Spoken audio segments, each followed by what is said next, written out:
കോൺഗ്രസിന്റെ സ്ഥാനാർത്ഥി പട്ടികയായി ജംബോ പട്ടികയിൽ KPCC ആടി ഉലയുമോ ചർച്ച ചെയ്യുകയാണെന്ന് ന്യൂസ് ആൻഡ് വ്യൂസ്.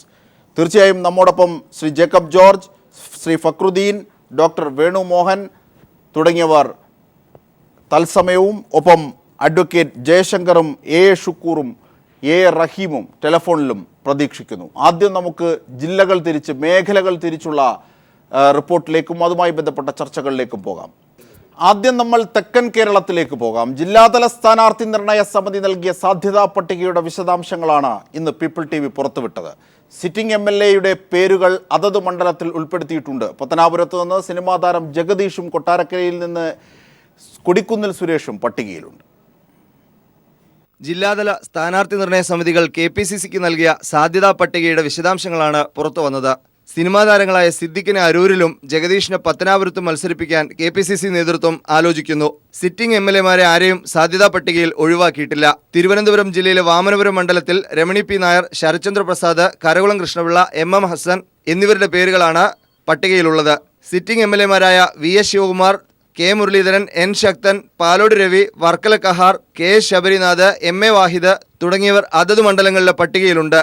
നേമത്ത് തമ്പാനൂർ രവി, PK വേണുഗോപാൽ, നെയ്യാറ്റിൻകര സനൽ എന്നിവരുടെ പേരാണ് ഉയർന്നു കേൾക്കുന്നത്. തിരുവനന്തപുരം മണ്ഡലത്തിൽ VS ശിവകുമാറിന് കൂടാതെ M. വിൻസെന്റിന്റെ പേര് പട്ടികയിലുണ്ട്. ചിറയൻകീഴ് പന്തളം സുധാകരൻ, KS ഗോപകുമാർ എന്നിവരുടെ പേരാണ് പട്ടികയിലുള്ളത്. ഈ സീറ്റ് RSPക്ക് വിട്ടുകൊടുക്കാൻ സാധ്യത നിലനിൽക്കുന്നു. അങ്ങനെയെങ്കിൽ ചന്ദ്രബാബു മത്സരിക്കും. കൊല്ലം ജില്ലയിൽ പ്രധാന നേതാക്കളെല്ലാം പട്ടികയിലുണ്ട്. ശൂരനാട് രാജശേഖരന്റെയും ബിന്ദു കൃഷ്ണയുടെയും പേര് കൊല്ലം മണ്ഡലത്തിൽ ലിസ്റ്റിലുണ്ട്. കുണ്ടറയിൽ രാജ്മോഹൻ ഉണ്ണിത്താൻ, ഷാനവാസ് ഖാൻ, R. ചന്ദ്രശേഖരൻ എന്നിവരുടെ പേരുണ്ട്. പത്തനാപുരത്ത് ജഗദീഷ്, PC വിഷ്ണുനാഥ്, ഷാഹിദ കമാൽ എന്നിവരുടെ പേരുകളാണുള്ളത്. പത്തനംതിട്ടയിൽ അടൂർ മണ്ഡലത്തിൽ പന്തളം സുധാകരൻ, JSSൽ നിന്ന് രാജിവെച്ച KK ഷാജു, കോന്നിയിൽ മന്ത്രി അടൂർ പ്രകാശ്, DCC അധ്യക്ഷൻ മോഹൻ രാജ്, ആറന്മുളയിൽ ശിവദാസൻ നായർ, അഡ്വക്കേറ്റ് സുരേഷ് കുമാർ തുടങ്ങിയവരുടെ പേരുകളാണുള്ളത്. സാധ്യതാ പട്ടിക ഇന്നോ നാളെയോ ഹൈക്കമാൻഡിന് കൈമാറും. സിറ്റിംഗ് MLA-മാരുടെയും മന്ത്രിമാരുടെയും കാര്യത്തിൽ അന്തിമ തീരുമാനം ഹൈക്കമാൻഡ് സ്വീകരിക്കും. News bureau, Thiruvananthapuram. തീർച്ചയായും മേഖലകൾ തിരിച്ചുള്ള കോൺഗ്രസിന്റെ സാധ്യതാ പട്ടികകൾ ആകെ മൊത്തത്തിൽ ഇന്ന് പീപ്പിൾ TV പുറത്തുവിടുമ്പോൾ വെളിവാകുന്നത് KPCCക്ക് മുന്നിലേക്ക് എത്തുന്ന വലിയ സമ്മർദ്ദത്തെ സംബന്ധിച്ചാണ്. ജാമാവുകയാണ് ഈ ജംബോ പട്ടിക. KPCCയെ ജാമാക്കുന്നത് എന്തൊക്കെ വിഷയങ്ങളിലാണ് എന്നുള്ള ചർച്ചയിലേക്ക് തന്നെ പോകാം. ആദ്യം മുതിർന്ന രാഷ്ട്രീയ നിരീക്ഷകൻ ശ്രീ ജേക്കബ് ജോർജിലേക്ക് തന്നെ പോകാം. ശ്രീ ജേക്കബ് ജോർജ്, ഒരേ സ്ഥാനത്തേക്ക് വിവിധ തരം ആൾക്കാർ, അല്ലെങ്കിൽ സാധ്യത ലിസ്റ്റിലുള്ളവരാകട്ടെ ആരെയും ഒഴിവാക്കാൻ പറ്റുന്ന ആൾക്കാരുമല്ല. ജില്ലാ കമ്മിറ്റി മുമ്പോട്ട് വെച്ചത് വലിയൊരു സമ്മർദ്ദമാണ്. ഒപ്പം ഘടകകക്ഷികളുടെ തിരസ്കാരവും അവിടെ നിഴലിച്ചു നിൽക്കുന്നു. വല്ലാത്തൊരവസ്ഥ ഈ ഘട്ടത്തിൽ കോൺഗ്രസിന്റെ സ്ഥാനാർത്ഥി പട്ടികയുമായി ബന്ധപ്പെട്ട് കേരളം ചർച്ച ചെയ്യുന്നു. ഇത് പ്രാരംഭ പട്ടികയല്ലേ ആയുള്ളൂ. അത് സ്വാഭാവികമായിട്ടും കോൺഗ്രസിൽ ഇങ്ങനെയൊക്കെയാണ് കാര്യങ്ങൾ. ഒരു വലിയ ആൾക്കൂട്ടം തന്നെ ഉണ്ടാവും സീറ്റ് മോഹികളായിട്ട്. ഇപ്പം തന്നെ നോക്കിയോ, പ്രായമേറെ ചെന്നവർ, ആബാലവൃദ്ധം ജനങ്ങളാണ് ഇങ്ങനെ സീറ്റ് ലിസ്റ്റിൽ കടന്നുകൂടാൻ ശ്രമിക്കുന്നത്. ആദ്യത്തെ ലിസ്റ്റിൽ കടന്നുകൂടുക എന്ന കടന്ന ഒരു സംതൃപ്തിയാണ് ഇവർക്ക് പലർക്കും. പക്ഷേ ഇതുകൊണ്ട് കോൺഗ്രസിൽ ആകെ കലാപമാണെന്നോ എല്ലാം തകിടം മറിയുകയാണെന്നോ ഒന്നും ഞാൻ ഒരിക്കലും അഭിപ്രായപ്പെടുകയില്ല. എല്ലാ തെരഞ്ഞെടുപ്പിലും ഇങ്ങനെയൊക്കെ തന്നെയാണ് കാര്യങ്ങൾ. പിന്നീട് ഒരു പ്രധാനപ്പെട്ട കാര്യം, ഇതുവരെയും മുൻ തെരഞ്ഞെടുപ്പുകളിലൊക്കെയും ഗ്രൂപ്പ് മാനേജർമാരായിരുന്നു കാര്യങ്ങൾ നിശ്ചയിച്ചിരുന്നത്. അപ്പോൾ ആന്റണി ഗ്രൂപ്പ്, ഐ ഗ്രൂപ്പ് അങ്ങനെ വീതം വെച്ചെടുക്കുക. ഇവിടെ ഇപ്പോൾ സുധീരൻ എന്ന ഘടകം, അദ്ദേഹത്തിന് എന്തുമാത്രം നിയന്ത്രണമുണ്ട്, അദ്ദേഹത്തിൻ്റെ പിന്നിൽ ഹൈക്കമാൻഡിന് എന്തുമാത്രം ശക്തിയുണ്ട്. തീർച്ചയായിട്ടും അങ്ങനെ വരികയാണെങ്കിൽ ഇതിലാരൊക്കെ എനിക്കുള്ള അറിവ് ഇതിൻ്റെ അകത്തൊക്കെ പെടാത്തവരുടെയോ പെടുന്നവരുടെയോ ആയ ഒരു ലിസ്റ്റ് ഡൽഹിയിൽ തയ്യാറായിട്ടുണ്ട്. അതാണ് ഒരു പ്രധാനപ്പെട്ട കാര്യം. ആ ലിസ്റ്റിൽ വരുമ്പോഴത്തേക്ക് ഇതിനകത്ത് ആരെയൊക്കെ പോവും. പിന്നെ രണ്ടാമത്തെ കാര്യം, കോൺഗ്രസിൻ്റെ UDF ഘടകകക്ഷികൾ എന്ന് പറയുന്ന ഒരു വലിയ ഒരു നിര തന്നെയുണ്ട്. ഈ ഘടകകക്ഷികളിൽ സീറ്റ് കൊടുക്കണ്ടേ? ഈ സീറ്റ്, അതാണ് പ്രധാനപ്പെട്ട വെല്ലുവിളി കോൺഗ്രസ് നേതൃത്വത്തിന്. ആ വെല്ലുവിളിയെ സാധ്യമാക്കുന്നതാണ് ഈ ലിസ്റ്റ്. അതെ, പലതും. ഉദാഹരണത്തിന് ജോഡി നെല്ലൂർ, അങ്കമാലിയിലേക്ക് PT തോമസിനെയും ഡീൻ കുര്യാക്കോസിനെയും റജി ജോണിനെയും ഒക്കെ മുമ്പോട്ട് വെച്ചിരിക്കുകയാണ്. അവിടെ ഘടകകക്ഷികൾ തഴയപ്പെടുന്നു. അങ്ങനെ ഓരോന്നുമുണ്ട്. K. ബാബുവിൻ്റെ വിഷയത്തിൽ തൃപ്പൂണിത്തുറ സിറ്റിംഗ് സീറ്റുകളൊക്കെ നൽകുമ്പോൾ അവിടെ N. വേണുഗോപാലിൻ്റെ ലിസ്റ്റാണ് കൊടുത്തിരിക്കുന്നത്. ഇങ്ങനെയുള്ള വൈരുദ്ധ്യങ്ങൾ, താങ്കൾ നേരത്തെ സൂചിപ്പിച്ചുള്ള ഘടകകക്ഷികൾ, തീർച്ചയായും നമുക്ക് മധ്യ കേരളത്തിലെ വിവരങ്ങൾ കൂടി പോയാൽ ഒരുപക്ഷെ ചർച്ചയ്ക്ക് ഗൗരവമായ ഒരു വശം കിട്ടും. മധ്യ കേരളത്തിലെ 5 ജില്ലകളിലെ 39 സീറ്റുകളിലേക്കായി 200 പേരടങ്ങുന്ന ജംബോ പട്ടികയാണ് DCC-കളിൽ നിന്നും KPCC-ക്ക് ലഭിച്ചിരിക്കുന്നത്. പുതുപ്പള്ളി ഉൾപ്പെടെ 10 സിറ്റിംഗ് സീറ്റുകളിൽ MLA-മാർ തന്നെ ജനവിധി തേടും. എന്നാൽ K. ബാബു, CN ബാലകൃഷ്ണൻ എന്നീ മന്ത്രിമാരുടെ സീറ്റുകളുടെ കാര്യത്തിൽ അനിശ്ചിതത്വം നിലനിൽക്കുകയുമാണ്. അരൂരിൽ ചലച്ചിത്ര താരം സിദ്ദീഖിന്റെ പേരാണ് പരിഗണനയിലുള്ളത്. ആ പരിഗണനാ ലിസ്റ്റ് DCC എതിർക്കുന്നു എന്ന വിവരവും സജീവമായുണ്ട്. തീർച്ചയായും ആ വാർത്ത കൂടി കണ്ടതിന് ശേഷം ചർച്ചയിലേക്ക് പോകാം. മധ്യ കേരളത്തിൽ കോൺഗ്രസ് മത്സരിക്കുന്ന 39 സീറ്റുകളിലേക്കായി 200ഓളം പേരുകൾ ഉൾപ്പെടുന്ന പട്ടികയാണ് KPCC-ക്ക് DCC-കളിൽ നിന്ന് ലഭിച്ചിരിക്കുന്നത്. പുതുപ്പള്ളിയിൽ ഉമ്മൻചാണ്ടി, കോട്ടയത്ത് തിരുവഞ്ചൂർ രാധാകൃഷ്ണൻ, ഹരിപ്പാട് രമേശ് ചെന്നിത്തല തുടങ്ങി 10 സീറ്റുകളിൽ സിറ്റിംഗ് MLA-മാരുടെ പേരുകൾ തന്നെയാണ് DCC-കൾ നിർദ്ദേശിച്ചിരിക്കുന്നത്. കൂടാതെ പറവൂർ, എറണാകുളം, കുന്നത്തുനാട്, ആലുവ, തൃക്കാക്കര, മൂവാറ്റുപുഴ, മാവേലിക്കര എന്നിവിടങ്ങളിലാണ് സിറ്റിംഗ് MLA-മാർ തന്നെ ജനവിധി തേടുന്നത്. 20ഓളം സീറ്റുകളിൽ കടുത്ത തർക്കം നിലനിൽക്കുന്നുണ്ട്. മന്ത്രിമാരായ K. ബാബു, CN ബാലകൃഷ്ണൻ എന്നിവർക്ക് സിറ്റിംഗ് സീറ്റ് നഷ്ടപ്പെട്ടേക്കും. തൃപ്പൂണിത്തുറയിൽ ബാബുവിന് പകരം GCDA ചെയർമാൻ N. വേണുഗോപാലിന്റെ പേരിനാണ് മുൻഗണന. വടക്കാഞ്ചേരിയിൽ CN ബാലകൃഷ്ണന് പകരം അബ്ദുറഹ്മാൻ കുട്ടി, അനിൽ അക്കര, PA മാധവൻ തുടങ്ങി 4 പേരുകളാണ് DCC-യുടെ പട്ടികയിലുള്ളത്. കൊച്ചിയിൽ ഡൊമിനിക് പ്രസന്റേഷൻ, ചെങ്ങന്നൂരിൽ PC വിഷ്ണുനാഥ്, മണലൂരിൽ PA മാധവൻ, തൃശൂരിൽ തേറമ്പിൽ രാമകൃഷ്ണൻ, ഒല്ലൂരിൽ MP വിൻസെന്റ് എന്നീ സിറ്റിംഗ് MLA-മാർക്ക് സീറ്റ് ലഭിക്കുന്ന കാര്യത്തിൽ അനിശ്ചിതത്വം നിലനിൽക്കുകയാണ്. മണലൂരിൽ KPCC പ്രസിഡന്റ് VM സുധീരൻ മത്സരരംഗത്തുണ്ടാവാനുള്ള സാധ്യതയേറി. ഘടകകക്ഷികൾ മത്സരിച്ച പൂഞ്ഞാർ, അങ്കമാലി, ഏറ്റുമാനൂർ, കുന്നംകുളം എന്നിവ തിരിച്ചുപിടിക്കണമെന്ന് വിവിധ DCC-കൾ നിർദ്ദേശിച്ചിട്ടുണ്ട്. അങ്കമാലിയിൽ PT തോമസ്, ഡീൻ കുര്യാക്കോസ് എന്നിവരുടെ പേരുകൾ DCC നിർദ്ദേശിച്ചിട്ടുണ്ടെങ്കിലും ഹൈക്കമാൻഡ് നോമിനിയായ റോജി M. ജോണിനാണ് സാധ്യത. അരൂരിൽ ചലച്ചിത്ര താരം സിദ്ദീഖിന്റെ പേര് സജീവ പരിഗണനയിലുണ്ട്. KPCC vice president Lali Vincent, DCC പ്രസിഡന്റുമാരായ Roy K Paulose, VJ Paulose, Tomy Kallani എന്നിവരുടെ പേരുകൾ പട്ടികയിലുണ്ടെങ്കിലും ഇവർക്ക് സീറ്റ് ലഭിക്കുമെന്ന കാര്യത്തിൽ ഉറപ്പില്ല. പത്മജ വേണുഗോപാൽ, ഷാനിമോൾ ഉസ്മാൻ, ലതിക സുഭാഷ് തുടങ്ങിയ മഹിളാ കോൺഗ്രസ് നേതാക്കളുടെ പേരും ചില മണ്ഡലങ്ങളിൽ പരിഗണനയിലുണ്ട്. ശരാശരി ഓരോ സീറ്റിലേക്കും 4 പേരുകളിലെങ്കിലും DCC നൽകിയ പട്ടികയിലുണ്ട്. എല്ലാ വിഭാഗങ്ങളെയും തൃപ്തിപ്പെടുത്തി സ്ഥാനാർത്ഥി നിർണയം പൂർത്തിയാക്കുക എന്ന വലിയ കടമ്പയാണ് ഇനി KPCC നേതൃത്വത്തിന് മുന്നിലുള്ളത്. കൊച്ചിയിൽ നിന്നും സാലി മുഹമ്മദ്. തീർച്ചയായും മലബാറിന്റെ വിശേഷവും മറ്റൊന്നല്ല. സിറ്റിംഗ് MLA-മാരെ മുഴുവൻ ഉൾപ്പെടുത്തിക്കൊണ്ടുള്ള ലിസ്റ്റാണ് മലബാർ മേഖലയിൽ DCC-കൾ KPCC-ക്ക് നൽകിയിരിക്കുന്നത്. എല്ലാ മണ്ഡലങ്ങളിലും ജംബോ പട്ടികയാണ് തയ്യാറായിരിക്കുന്നത് എന്ന പ്രത്യേകത കൂടി മുമ്പോട്ട് വെക്കുന്നു. മലബാർ മേഖലയിലെ ഭൂരിഭാഗം മണ്ഡലങ്ങളിലും ജംബോ ലിസ്റ്റാണ് DCC-കൾ KPCC-ക്ക് സമർപ്പിച്ചിരിക്കുന്നത്. പല മണ്ഡലങ്ങളിലും 5ഉം 6ഉം പേരുകളുണ്ട്. കോൺഗ്രസിന് ഒരു MLA പോലുമില്ലാത്ത കോഴിക്കോട് കോൺഗ്രസ് മത്സരിക്കുന്ന 5 മണ്ഡലങ്ങളിലും 6 പേർ വീതമുള്ള ലിസ്റ്റാണ് DCC തയ്യാറാക്കിയിരിക്കുന്നത്. DCC പ്രസിഡന്റ് KC അബുവിന്റെ പേര് നാദാപുരം, ബേപ്പൂർ, കൊയിലാണ്ടി മണ്ഡലങ്ങളിലേക്ക് പരിഗണിക്കുന്നുണ്ട്. Advocate PM Suresh Babu, advocate K. Jayanth, KP Anilkumar, N. Subramanian തുടങ്ങിയവരുടെ പേരുകളും ലിസ്റ്റിലുണ്ട്. മലപ്പുറത്ത് കോൺഗ്രസിന്റെ 4 സീറ്റുകളിൽ വണ്ടൂരിൽ മന്ത്രി AP അനിൽകുമാർ തന്നെ മത്സരിക്കും. നിലമ്പൂരിൽ ആര്യാടൻ ഷൗക്കത്ത്, VV പ്രകാശ് എന്നിവരുടെ പേരുകളാണ് ലിസ്റ്റിലുള്ളത്. ഇവിടെ തമ്മിലടി വരികയാണെങ്കിൽ സമവായ സ്ഥാനാർത്ഥിയായി ആര്യാടൻ മുഹമ്മദിനെ രംഗത്തിറക്കിയേക്കും. Palakkad Shafi Parambil, Pattambi CP Muhammad, Chittur K. Achuthan, Thrithala VT Balram എന്നിവർ വീണ്ടും ജനവിധി തേടും. വയനാട് സുൽത്താൻ ബത്തേരിയിൽ സിറ്റിംഗ് MLA IC ബാലകൃഷ്ണൻ വീണ്ടും മത്സരിക്കും. മാനന്തവാടിയിൽ മന്ത്രി PK ജയലക്ഷ്മിക്ക് പുറമെ അപ്പച്ചൻ കുറ്റ്യാട്ടിൽ, RK മഞ്ജു എന്നിവരുടെ പേരുകളും ലിസ്റ്റിലുണ്ട്. കണ്ണൂർ ഇരിക്കൂറിൽ മന്ത്രി KC Joseph, Satheesan Pacheni, Sony Sebastian തുടങ്ങിയ പേരുകളാണ് ലിസ്റ്റിലുള്ളത്. പേരാവൂരിൽ സണ്ണി ജോസഫ് തന്നെ മത്സരിക്കും. കണ്ണൂർ മണ്ഡലത്തിൽ K. സുധാകരന്റെ പേരിനാണ് പ്രാമുഖ്യം. AP അബ്ദുള്ളക്കുട്ടിയുടെ പേരും DCC നൽകിയിട്ടുണ്ട്. കാസർഗോഡ് ഉദുമയിലും തൃക്കരിപ്പൂരിലും K. സുധാകരന്റെ പേര് പരിഗണിക്കപ്പെടുന്നു. ഉദുമയിൽ T. സിദ്ദിഖ്, തൃക്കരിപ്പൂരിൽ KP കുഞ്ഞിക്കണ്ണൻ, സതീശൻ പാച്ചേനി തുടങ്ങിയവരുടെ പേരുകളും ലിസ്റ്റിലുണ്ട്. Kanhangad KP Kunhikannan, Harish P. Nair, M. Asainar തുടങ്ങിയവരുടെ പേരുകളാണ് ലിസ്റ്റിലുള്ളത്. വിവിധ ബ്യൂറോകൾക്കൊപ്പം news bureau, Kozhikode. Shri Jacob George, കാര്യങ്ങൾ ഇന്ന് പീപ്പിൾ TV ആ സാധ്യതാ പട്ടികയുമായി ബന്ധപ്പെട്ട കാര്യങ്ങൾ പുറത്തുവിടുമ്പോൾ ചർച്ചയിൽ ആകുന്നത് വളരെ ഗൗരവമായ വിഷയമാണ്. താങ്കൾ ഒരുപക്ഷെ ആദ്യം കണ്ടതുപോലെ നിസ്സാരമല്ല എന്ന് ഇപ്പോൾ ഒരുപക്ഷെ മനസ്സിലാവുകയും ചെയ്യും. ഉദാഹരണത്തിനായി Lali Vincent, PT Thomas, Dean Kuriakose, Roy K Paulose, Tony Kallani പ്രമുഖരുടെ നിരയാണ് ഒരേ പോയിന്റുകൾക്കായി ഉള്ളത്. ഈ സമ്മർദ്ദം KPCC പ്രസിഡന്റ് അതിജീവിക്കാനാകുമെന്നത് നിസ്സാരമായി വിചാരിക്കാനാകും. ഈ ചെറുപ്പക്കാർ മാത്രമല്ല, മധ്യനിരക്കാരും ഇങ്ങനെ തിങ്ങി നിൽക്കുകയാണ്. കോൺഗ്രസിലെ വേക്കൻസി വരുന്നില്ല. ഇല്ല. ഇപ്പോൾ AK ആന്റണി രാജ്യസഭ വരട്ടെ, AK ആന്റണി ആദ്യം മുന്നേ വന്ന് നിൽക്കും സീറ്റിന്.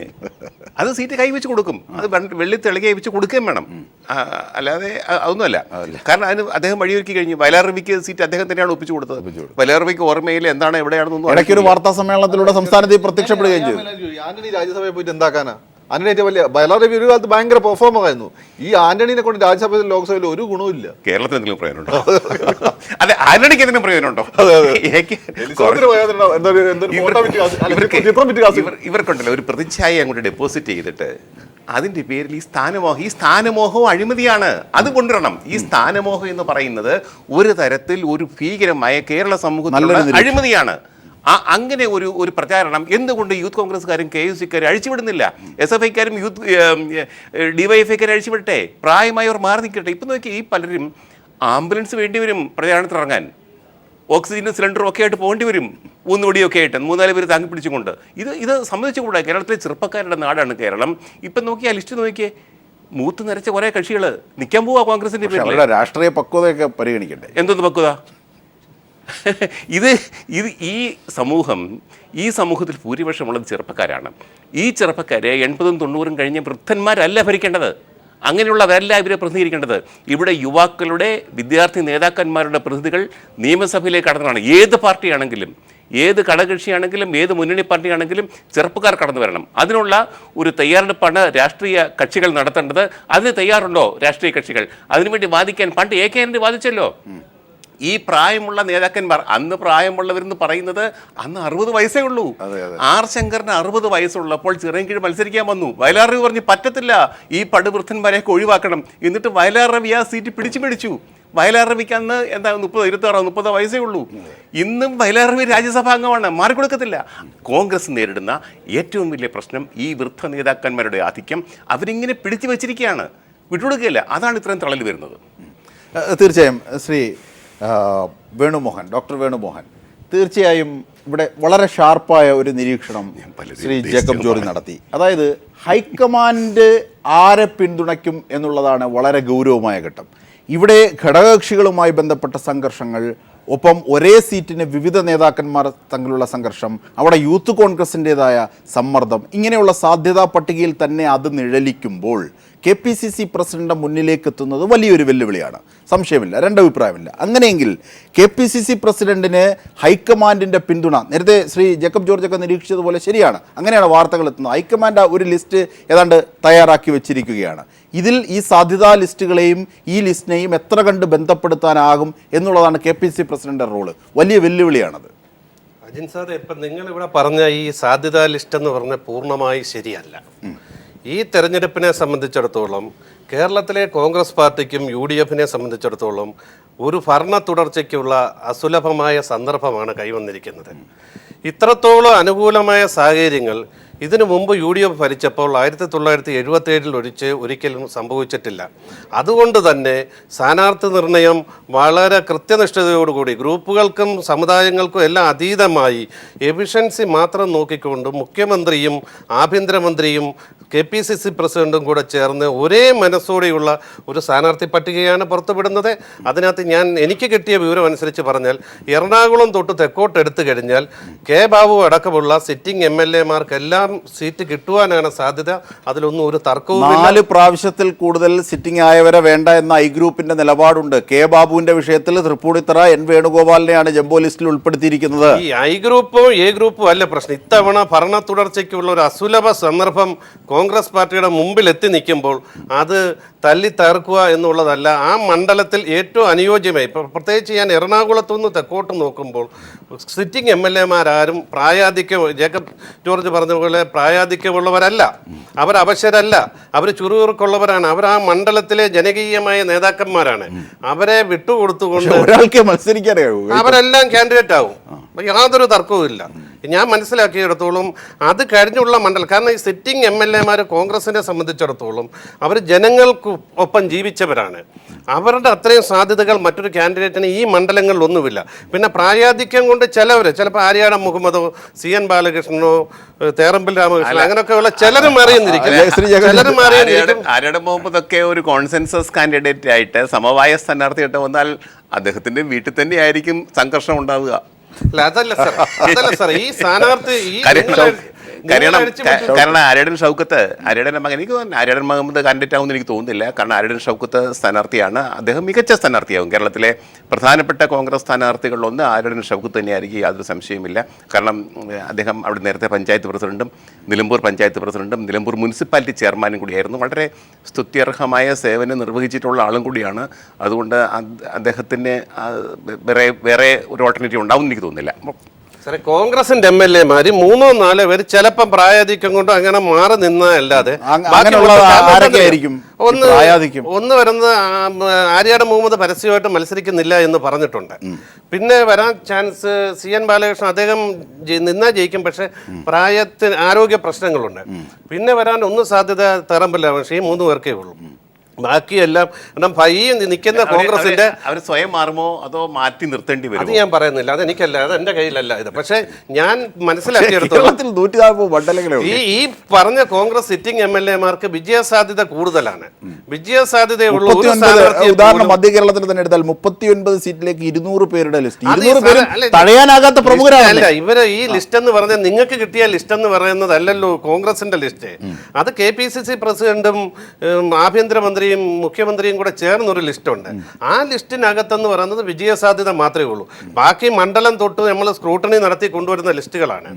എല്ലാവർക്കും ഇത്തവണ കൂടുതൽ ജനാധിപത്യമാണ് സ്ഥാനാർത്ഥി നിർണയത്തിൽ പാർട്ടി കൈക്കൊണ്ടത്. ശ്രീ ഫക്രുദ്ദീൻ, ഒരുപാട് വെല്ലുവിളികൾ ഈ ജംബോ ലിസ്റ്റിൽ. ശരിയാണ്, കോൺഗ്രസ് അനുകൂലമായ ചിന്തകൾ മുമ്പോട്ട് വെക്കുന്നവർക്ക് പരസ്യമായി പ്രതികരിക്കാനുള്ള പരിമിതികളുണ്ട്, നമുക്ക് മനസ്സിലാക്കാം. ഭരണ തുടർച്ച എന്നൊക്കെ അദ്ദേഹം പറയുന്ന കാര്യങ്ങൾ അദ്ദേഹത്തിൻ്റെതായ അഭിപ്രായത്തിൽ. പക്ഷേ ഫക്രുദ്ദീൻ അത് പറയുമ്പോൾ തന്നെ ഞെരിപിരി കൊള്ളുന്നതായി എനിക്ക് തോന്നുകയും ചെയ്തു. തീർച്ചയായും എന്താണ് ഈ സാധ്യതാ പട്ടികയുമായി ബന്ധപ്പെട്ട് മുമ്പോട്ട് വെക്കുന്ന വെല്ലുവിളി? KPCC പ്രസിഡന്റ് വെല്ലുവിളി നേരിടുന്നു എന്നതിൻ്റെ അർത്ഥം അത് കോൺഗ്രസ് വെല്ലുവിളി നേരിടുന്നു എന്നത് തന്നെയാണ്. നമുക്കറിയാം ഈ അടുത്ത സമയങ്ങളിലൊക്കെയുള്ള സംഘർഷങ്ങൾ, ഘടകകക്ഷികളുടെ പ്രശ്നങ്ങൾ, മാണി വിഭാഗം ജോസഫ് വിഭാഗം തമ്മിലുള്ള പ്രശ്നങ്ങളൊക്കെയും ശ്രീ ജേക്കബ് ജോർജൊക്കെ വാചാലനാകാൻ പറ്റുന്ന വിഷയങ്ങളാണ് അതൊക്കെ. ഇന്നലെ വൈകുന്നേരം നിങ്ങളുടെ എഡിറ്റർ രാജീവ് കുയിത്തറപ്പോ പെട്രോൾ അടിച്ച ബുള്ളറ്റിനോട് പാഞ്ഞപ്പോൾ എനിക്ക് തോന്നിയാണ് എന്തോ ലിസ്റ്റും കൊണ്ടേ വരിക. ഞാൻ വിചാരിച്ച BJP-ന്റെ ലിസ്റ്റ് എന്നാ. രാജീവേട്ടൻ്റെ സ്വഭാവം അറിയാലോ. പക്ഷെ കോൺഗ്രസിന്റെ ലിസ്റ്റാണ് എന്നാണ് മനസ്സിലായത്. അതിൽ ഇദ്ദേഹം CPM ലിസ്റ്റല്ല, അത് മൂപ്പരുണ്ടില്ല. അപ്പോൾ വേണുസാർ പറഞ്ഞ പോലെ അത് രാജീവേട്ടൻ കൊണ്ടുവന്നുകൊണ്ട് എനിക്ക് എൻ്റെ ആദ്യകാര്യം വലിയ സംശയമൊന്നുമില്ല. രാജീവേട്ടൻ്റെ രീതി എനിക്കറിയാം. അപ്പോൾ അതുകൊട്ടെ പല സാധനങ്ങൾ ഫാരിസ് അബൂബക്കർ ഇൻ്റർവ്യൂ ഉൾപ്പെടെയുള്ള ഒരുപാട് കാര്യങ്ങൾ മൂപ്പര് കൊണ്ടുവന്നു. ഇതിൽ നമ്മൾ മനസ്സിലാക്കേണ്ട 1-2 കാര്യം ഞാൻ ഒബ്സർവ് ചെയ്തതെന്ന് വെച്ചാൽ, ഒന്ന്, കോൺഗ്രസ് മുൻകാലഘട്ടങ്ങളെ അപേക്ഷിച്ച് അത്രത്തോളം കൊടുങ്കാറ്റൊന്നും കോൺഗ്രസിലില്ല. മുമ്പ് ഇങ്ങനെ ആയിരുന്നു. കരുണാകരൻ്റെ കൈ കടിച്ചു മുറിച്ചാണ് 3 സീറ്റൊക്കെ മേടിച്ചത്. കഴിഞ്ഞ തവണ തന്നെ ഇപ്പം മുന്നണിയിലുണ്ടായ ഒരുപാട് പ്രശ്നങ്ങൾ. ഈ തവണ അത്രത്തോളം സുധീരൻ്റെ ഒരു വല്ലാത്തൊരു പിടുത്തമുണ്ട്. സുധീരനെ പേടി ആളുകൾക്കുണ്ട്, ആ ഒരു വാസ്തവമാണ്. എങ്കിൽ പോലും കോൺഗ്രസിൻ്റെ സ്ഥിരമായിട്ട് കോൺഗ്രസ് എല്ലാവരെയും കൊണ്ടുവരുന്നത്, ഇപ്പോൾ CPM എല്ലാവരും കൊണ്ടുവരുന്നത് MLA-മാരാക്കാനല്ല. ഇതുവരെ ആ ഒരു കളിച്ച അങ്ങനെ വന്നിട്ടില്ല. കോൺഗ്രസ് എല്ലാവരെയും കൊണ്ടുവരുന്നത് MLA ആക്കാൻ വേണ്ടിയിട്ടാണ്. കോൺഗ്രസ് ഇല്ലാത്ത സ്ഥലത്ത് പോയി നോക്കിയപ്പോൾ നിങ്ങൾക്ക് അർദ്ധരാത്രി പോയി കഴിഞ്ഞാൽ MLA ആക്കാൻ പറ്റിയ 3 ആളെ അവരിങ്ങനെ വളർത്തിക്കൊണ്ട് വെച്ചിട്ടുണ്ട്. അപ്പോൾ ബാലുശ്ശേരി ഉൾപ്പെടെ, എൻ്റെ സ്ഥലം ബാലുശ്ശേരി ഒരു ആളെ ജയിക്കില്ല, പക്ഷേ 3-4 ആളെ അവർ വളർത്തിക്കൊണ്ടുവന്ന് വെച്ചിട്ടുണ്ടാവും. അപ്പം ഇവരൊക്കെ സംബന്ധിച്ചിടത്തോളം CPM പോലെ അല്ല. ഇവർ അജിൻ സാറിന് തന്നെ അറിയാം, പല ആളുകളും ഞാൻ ആ ലിസ്റ്റിലുണ്ട് എന്നൊന്ന് അടിച്ചേക്കണം എന്ന് പറഞ്ഞിട്ടുണ്ടാവും. ഇതിങ്ങനെ അടിച്ചു കഴിഞ്ഞാൽ ഇതിൻ്റെ പ്രശ്നം എന്താ വെച്ചാൽ ഇവനങ്ങ് നേതാവാകണം. ആ ഏരിയയിൽ നേതാവാകുക, പോലീസ് സ്റ്റേഷനിൽ ചെയ്യാൻ കിട്ടും, കണ്ടോ അങ്ങനെ ലിസ്റ്റിലുള്ള ആളായ. അപ്പോൾ കല്യാണാലോചന അതിൻ്റെതായ ഗുണം കിട്ടും, നല്ല കുടുംബത്തിൽ കല്യാണം കിട്ടും. ഇങ്ങനെ കോൺഗ്രസ് അങ്ങനെ വലിയ കച്ചവടമുണ്ട്, ചേട്ടൻ നന്നായിട്ട് അറിയാതെ. അപ്പോൾ ഇതിൻ്റെ ഭാഗമായിട്ടാണ് ഈ പരമാവധി ആളുകൾ സ്ഥാനാർത്ഥി ആയെങ്കിലേ പറ്റുള്ളൂ. നല്ല കച്ചവടം സ്ഥാനാർത്ഥി ആവണം, തോറ്റാലും മതി. ഇതിനിപ്പോൾ ഒരു കോൺഗ്രസ് ആയിട്ട് ബന്ധപ്പെട്ട ഒരു വാർത്ത വന്നോ എനിക്ക് ഓർമ്മയുണ്ട്. ഞാൻ സ്കൂൾ പഠിക്കുന്ന സമയത്ത് തോൽക്കുന്ന ബാലുശ്ശേരി ഉൾപ്പെടെയുള്ള തോൽക്കുന്ന സീറ്റുകളാണ് കൂടുതൽ ആളുകൾ, കാരണം അത് കിട്ടാൻ സാധ്യതയുണ്ട്. പിന്നെ കോൺഗ്രസിന് ഈ ലിസ്റ്റിൽ അങ്ങ് വന്നാൽ മതി. ഇതൊക്കെയാണ് കാരണം, ഇതൊക്കെയാണ് ഇതിൻ്റെ ഒരു കാര്യം. പക്ഷേ അത്രത്തോളം എളുപ്പമായിരിക്കില്ല പല സീറ്റുകൾ. ഇപ്പം ഞാൻ പറഞ്ഞുതരാം, ഇപ്പം തൃശ്ശൂർ ഇപ്പം അത് സിറ്റിംഗ് MLA നിൽക്കണം എന്ന് പറഞ്ഞുകൊണ്ട് നിൽക്കുകയാണ് തമ്പി രാമകൃഷ്ണൻ. പക്ഷേ അദ്ദേഹം നിന്ന് കഴിഞ്ഞാൽ തോൽക്കും, കാരണം കത്തോലിക്ക സഭ എതിരാ. അവർക്കൊരു പല്ലൻ എന്ന് പറഞ്ഞിട്ട് പഴയ കൗൺസിലറിനോട് ജയിപ്പിക്കണമെന്നാണ് അവർ ആഗ്രഹിക്കുന്നത്. അങ്ങനെ പല മേഖലകളിലും കോൺഗ്രസിനെ ഏറ്റവും കൂടുതൽ സഹായിക്കുന്ന കത്തോലിക്ക സഭ, അതുപോലെ NSS പോലെയുള്ള ആളുകൾ, പല നിലവിലുള്ള പല MLA-മാരോടും വിയോജിപ്പുണ്ട്. അത് കത്തോലിക്ക സഭ വളരെ കൃത്യമായിട്ട് ഇപ്പോൾ തിരുവമ്പാടി മുസ്ലിം ലീഗിനെ കയ്യിൽ നിന്ന് മാറ്റി കോൺഗ്രസ് തന്നെ കത്തോലിക്കനെ മത്സരിപ്പിച്ചില്ലേ തോൽക്കും. ഇതാണ് സ്ഥിതി. അപ്പോൾ ഈ ഒരു പ്രോബ്ലം ഉണ്ട്. 2, ഇപ്പം പിന്നെ ഈ കേരള കോൺഗ്രസിൽ ഉണ്ടായ പ്രശ്നം ഫ്രാൻസിസ് ജോർജിനെ അക്കോമഡേറ്റ് ചെയ്യും. അല്ല, കാരണം എന്ന് വെച്ചാൽ ഇവർ ഭരണ തുടർച്ച ഇവർ ഒരുപാട് ആഗ്രഹിക്കുന്ന സാധ്യത ഇവർ ആഗ്രഹിക്കുന്നുണ്ട്, ആ സാധ്യത ഇവർ കാണുന്നുണ്ട്, നമ്മളത് കാണുന്നില്ല. അപ്പം ആ സന്ദർഭത്തിൽ മാണിപ്പം ഒന്ന് വീക്കായിരിക്കുക, മാണിനെ പിടിക്കാൻ പറ്റിയ ഏറ്റവും നല്ല സമയം ഇതാണ്. കഴിഞ്ഞ തവണ നമുക്ക് ഏറ്റവും കൂടുതൽ പ്രശ്നം ഉണ്ടാക്കിയ മാണിയാണ്. മാണി രണ്ടാമത്തെ കക്ഷിയാകാനും ഉപമുഖ്യമന്ത്രി ആകാനും വേണ്ടിയിട്ട് സീറ്റ് ചോദിച്ചു, ഒരുപാട് പ്രശ്നങ്ങൾ. ഇത്തവണ അത്രയല്ല. അതുകൊണ്ട് ആ ഒരു കേരള കോൺഗ്രസിൽ ആ ഒരു പ്രശ്നം കോൺഗ്രസിന് ഇടപെട്ട് ഒതുക്കുമെന്നാണ് ഞാൻ വിചാരിക്കുന്നത്. പക്ഷേ ഇതൊക്കെ ആണെങ്കിൽ പോലും കോൺഗ്രസിനെ പ്രാദേശികമായിട്ട് സഹായിച്ചിരുന്ന പല ജനവിഭാഗങ്ങളും ഇന്ന് പതുക്കെ കോൺഗ്രസിന് അകലുന്നു എന്നുള്ളൊരു വസ്തുതയാണ്. തീർച്ചയായും ശ്രീ ജേക്കബ് ജോർജ് അതിലേക്ക് എത്തുമ്പോൾ, അതായത് കേരള കോൺഗ്രസിന്റെ കാര്യം ഫക്രുദ്ദീൻ പറഞ്ഞു നിർത്തിയ കേരള കോൺഗ്രസിന്റെ കാര്യം ഫ്രാൻസിസ് ജോർജ് ചിലപ്പോൾ തീർച്ചയായിട്ടും മുഖ്യമന്ത്രി ഉമ്മൻചാണ്ടി ആണെങ്കിലും UDF നേതൃത്വമാണെങ്കിലും പരമാവധി സീറ്റ് വിട്ടുകൊടുത്തുകൊണ്ട് ജോസഫ് ഗ്രൂപ്പിന് കൊടുത്തുകൊണ്ട്, പ്രത്യേകിച്ച് ഫ്രാൻസിസ് ജോർജിന് നല്ലൊരു സീറ്റ് കൊടുത്തുകൊണ്ട് പ്രശ്നം തീർക്കാൻ സാധ്യതയുണ്ട്. പക്ഷേ സുധീരൻ പറഞ്ഞൊരു കാര്യമുണ്ട്, കേരള കോൺഗ്രസിന് കൂടുതൽ സീറ്റ് കൊടുക്കാൻ സാധ്യമല്ല. അവിടെയാണ് മാണി സഫർ ചെയ്യാൻ തയ്യാറുമല്ല. അവിടെ ആ വൈരുദ്ധ്യം അവിടെ വേണമെങ്കിൽ KM മാണിയുടെ പോക്കറ്റിൽ നിന്ന് സീറ്റ് കൊടുത്തുകൊള്ളണം. പക്ഷേ ജോസഫ് ഗ്രൂപ്പ് ഇതുവരെയും അങ്ങനെ ഒരു സ്ട്രാറ്റജിക്കൽ മിസ്റ്റേക്ക് ആയിരിക്കും. പ്രത്യേകിച്ച് ഇവർ ഭരണസ്ഥിരത അല്ല ഭരണ തുടർച്ചയ്ക്ക് ആഗ്രഹിക്കുന്ന സന്ദർഭത്തിൽ കേരള കോൺഗ്രസിൽ അങ്ങനെ അല്ലെങ്കിൽ സ്വാഭാവിക പൊട്ടിത്തത് കേരള കോൺഗ്രസ് ഉണ്ടാവും. ആ പാർട്ടി വീക്കൻ ചെയ്യുക അവിടെ. കേരള കോൺഗ്രസിന്റെ ഒരു പൊട്ടിത്തെറി അല്ലെങ്കിൽ തന്നെ ഏതായാലും സാറേ എല്ലാ വിട്ടുവീഴ്ചകളും പരസ്പര സഹകരണത്തോടുകൂടിയ UDF ഈ തെരഞ്ഞെടുപ്പിനെ നേരിടത്തും. ഏതായാലും ഈ 140 സീറ്റ് അത് തന്നെ ഈ 140 സീറ്റിനകത്ത് നിന്നുകൊണ്ട് ഒരേ മനസ്സോട് തന്നെ UDF, കാരണം ഇത്രയും ഒരു അനുകൂല സാഹചര്യം ഒരു ഭരണ തുടർച്ച UDFന് ഇതിനു മുമ്പ് ഉണ്ടായിട്ടില്ല. തമ്മിലടിയും കലഹങ്ങളൊക്കെ ഉണ്ടായിരുന്നു ആ കാലത്തൊക്കെ. പിന്നെ ഈ ഭരണത്തിൻ്റെ ഇത്രയും വികസന നേട്ടങ്ങളെ അത് നിസ്സാരമായിട്ട് കാണാൻ പറ്റത്തില്ല. ആരോപണങ്ങളൊക്കെ വന്നതൊക്കെ എന്ന് പറയുന്നത് വളരെ ബേസ്ലെസ് ആയിട്ടുള്ള കാര്യങ്ങളായിരുന്നു. ഇത്രയും കോൺഗ്രസ് ഭരണ ഒരു UDFന് അനുകൂലമായ ഒരു സാഹചര്യം എന്ന് പറയുന്നത് അങ്ങനെ ഒരു സാഹചര്യം ഇതിന് ഒരു കാരണം എന്ന് വെച്ചാൽ ഈ ആരോപണങ്ങൾ ബേസ്ലെസ് എന്ന് നമുക്ക് പറയാൻ പറ്റും. കോടതിയിലാണ് പല കാര്യങ്ങളും അതിന് മുമ്പ് ബേസ്ലെസ് എന്ന് പറഞ്ഞ കാര്യങ്ങൾ, പിന്നെ അത് മറ്റേ കൊറാബറേറ്റീവ് ആയിട്ടുള്ള എവിഡൻസസ് ഫോൺ രേഖകളൊക്കെ വന്നു ഇപ്പോൾ ഉണ്ട് കളിക്കുകയാണ് ബെന്നി ബെഹന്നാൻ അതുപോലത്തെ തമ്പാൻ ലഭിക്കുക. ആ ആരോപണങ്ങൾ അവിടെയുണ്ട്. അതേസമയം തന്നെ ഈ വിമാനത്താവളം പോലെയുള്ള അതാണ് ഇവർ ഉദ്ദേശിക്കുന്നത്. പക്ഷേ ഇത് എത്രത്തോളം ജനങ്ങൾ എത്തും എന്നുള്ള വലിയൊരു പ്രോബ്ലം കൂടിയുണ്ട്. എത്രത്തോളം എത്തും ഇവിടെ LDFന്റെ സ്ട്രാറ്റജി വളരെ ഇമ്പോർട്ടൻ്റ്. LDF നല്ല കെട്ടുറപ്പോടുകൂടി CPM CPI മറ്റ് ഘടകകക്ഷികളും നല്ല കെട്ടുറപ്പോടുകൂടി നല്ല സ്ഥാനാർത്ഥികളെ നിശ്ചയിച്ച് ഇന്റേണലായിട്ട് പ്രശ്നങ്ങൾ പരിഹരിച്ച് പോയി കഴിഞ്ഞാൽ സാധ്യത കുറവാണ്. പക്ഷെ അതല്ലെങ്കിൽ കഴിഞ്ഞ തവണത്തെ പോലെ ഇതിനകത്തൊരു വിഷയമുള്ളത്, ഈ UDFന് പറയാനേറെയുണ്ട് 5 വർഷത്തെ ഭരണം. അപ്പം അഴിമതി മറ്റ് ആരോപണങ്ങളെല്ലാം മൂടി വെക്കുക, വളരെ വിദഗ്ധമായിട്ട് മൂടി വെക്കുക, അതിനൊന്നും തെളിവില്ലോ എന്ന് പറയുക. അതേസമയം ചെയ്ത കാര്യങ്ങൾ വിമാനത്താവളം, ഇവിടുത്തെ തുറമുഖം തുടങ്ങിയ കാര്യങ്ങളൊക്കെ എടുത്തു പറഞ്ഞ് പിന്നെ പാവപ്പെട്ടവരെ സഹായിച്ച രീതികളും അതിൻ്റെ കുറേ ചെയ്തികളും എല്ലാം കൂടെ മുന്നോട്ട് വെച്ചിട്ട് പണ്ട് BJP ഗവൺമെൻറ് പറഞ്ഞല്ലോ ഇന്ത്യ ഷൈനിങ് ക്യാമ്പയിൻ എന്നതുപോലെ ഒരു ശക്തമായ ഒരു ക്യാമ്പയിൻ അഴിച്ചുവിട്ടിരിക്കുന്നു. അതാണ് ഞാൻ പറഞ്ഞു വരുന്നത്. ഇത് ഭയങ്കര ശക്തമായ മനോഹരമായ ഒരു ക്യാമ്പയിൻ അഴിച്ചുവിട്ടിരിക്കുന്നു. സ്വാഭാവികമായിട്ട് ജനങ്ങൾക്ക്, കേരളത്തിലെ ജനങ്ങൾ ഇന്ത്യക്കാരേക്കാൾ ശരാശരി വായന കൂടുതലുള്ളവരാണ്, അവയർനെസ് കൂടുതലുള്ളവരാണ്. അവരിതിനെ എങ്ങനെ കാണും? ഇതിന്റെ യാഥാർത്ഥ്യത്തെ തിരിച്ചറിയാൻ കഴിയുമോ? അത് ഞങ്ങൾ അഴിമതിയുടെ പേരിൽ ഞങ്ങൾ പറയുന്നൊരു കാര്യം, ഞങ്ങൾ അഴിമതിയുടെ പേരിലാണ് 2011 ഞങ്ങൾക്ക് 72 സീറ്റ് വരാൻ കാരണം അന്ന് ഞങ്ങളുടെ UDFന്റെ നേതാവ് പൂജപ്പര സെൻട്രൽ ജയിലിൽ അഴിമതിയുടെ പേരിൽ തടവുകാരനായി കിടക്കുകയായിരുന്നു R ബാലകൃഷ്ണപിള്ള. ഇന്ന് അഴിമതിയുടെ നേതാവ് തടവ് ശിക്ഷ വിധിച്ച കേരള ചരിത്രത്തിൽ ആദ്യമായിട്ടും അവസാനമായിട്ടും അഴിമതിയുടെ പേരിൽ രാഷ്ട്രീയക്കാരനായ ഒരാൾ തടവ് ശിക്ഷ വിധിച്ച R ബാലകൃഷ്ണപിള്ള അപ്പുറത്താണ്. പിന്നെ നിങ്ങൾ പറയുന്ന ഈ മോറൽ സൈഡുമായിട്ട് ബന്ധപ്പെട്ട് ഞങ്ങൾക്ക് ചില പരിക്കുകൾ പറ്റിയിട്ടുണ്ട്. അതിൽ ഏറ്റവും കൂടുതൽ കാരണക്കാരനായ വ്യക്തി ഇന്ന് LDFന്റെ നിങ്ങൾക്ക് തിരിച്ചടിക്കും. ശ്രീ വേണുമോഹൻ വളരെ പ്രധാനപ്പെട്ട ചില നിരീക്ഷണം, അതായത് ഒരു സർക്കാരിനോ അല്ലെങ്കിൽ ട്രഷറിക്കോ നഷ്ടമുണ്ടാക്കി എന്ന അഴിമതി അല്ല ഇപ്പോൾ ഉമ്മൻചാണ്ടിയും UDFും നേരിടുന്നത്. മോറൽ സൈഡ് മാത്രമല്ല, നിരവധി നഷ്ടങ്ങൾ ഉണ്ടാക്കി കോടികളുടെ അഴിമതികൾ ഉണ്ടാക്കിയ കഥകൾ, മുഖ്യമന്ത്രിയുടെ ഓഫീസ് തന്നെ ബന്ധപ്പെട്ട കാര്യങ്ങൾ, നഗ്നമായ ലംഘനം, CCTV ക്യാമറയുടെ ദൃശ്യങ്ങൾ, ഒരുപാട് വിഷയങ്ങളുണ്ട്. ഒരായിരം വ്യക്തികൾ അതിൽ ഇൻവോൾവഡ് ആണ്. അതിലെ സുപ്രധാന കഥാപാത്രം ഇന്ന് നിങ്ങളുടെ കാൻഡിഡേറ്റ് ആയിട്ട് പത്തനാപുരത്ത് മത്സരിക്കുവാൻ പോകുന്നു. അല്ലെ, ഇതിന്റെ ഒരു ഗണേഷുമായിട്ട് ബന്ധപ്പെട്ട് ഈ രീതിയിൽ കൊറാബറേറ്റീവ് എവിഡൻസോ അല്ലെങ്കിൽ ഒന്നും വന്നിട്ടില്ല. ഇപ്പൊ നമ്മൾ കണ്ടത് ബഹുമാനപ്പെട്ട മുഖ്യമന്ത്രി ഉമ്മൻചാണ്ടിയെ പറ്റിയുള്ള ആരോപണ സരിത പറയുന്നു. ആ കൊറാബറേറ്റ് ചെയ്യുന്ന അദ്ദേഹത്തിന്റെ ഇടങ്കൈയും വലങ്കൈയും ആയിട്ടുള്ള ആളുകളുടെ റെക്കോർഡ്സ് വരുന്നു. ഇതെല്ലാം ഉണ്ട്, ഇതെല്ലാം ഏറിലുണ്ട്. പക്ഷെ അതേസമയം തന്നെ ഇദ്ദേഹം നമ്മൾ മുന്നണി വേറാന്ന് വിചാരിച്ചിട്ട് വികസന പ്രവർത്തനങ്ങളും തള്ളി പറയണം. ഇവർ കുറേ ഇനീഷ്യേറ്റീവ്സ് ഒക്കെ എടുത്തിട്ടുണ്ട്.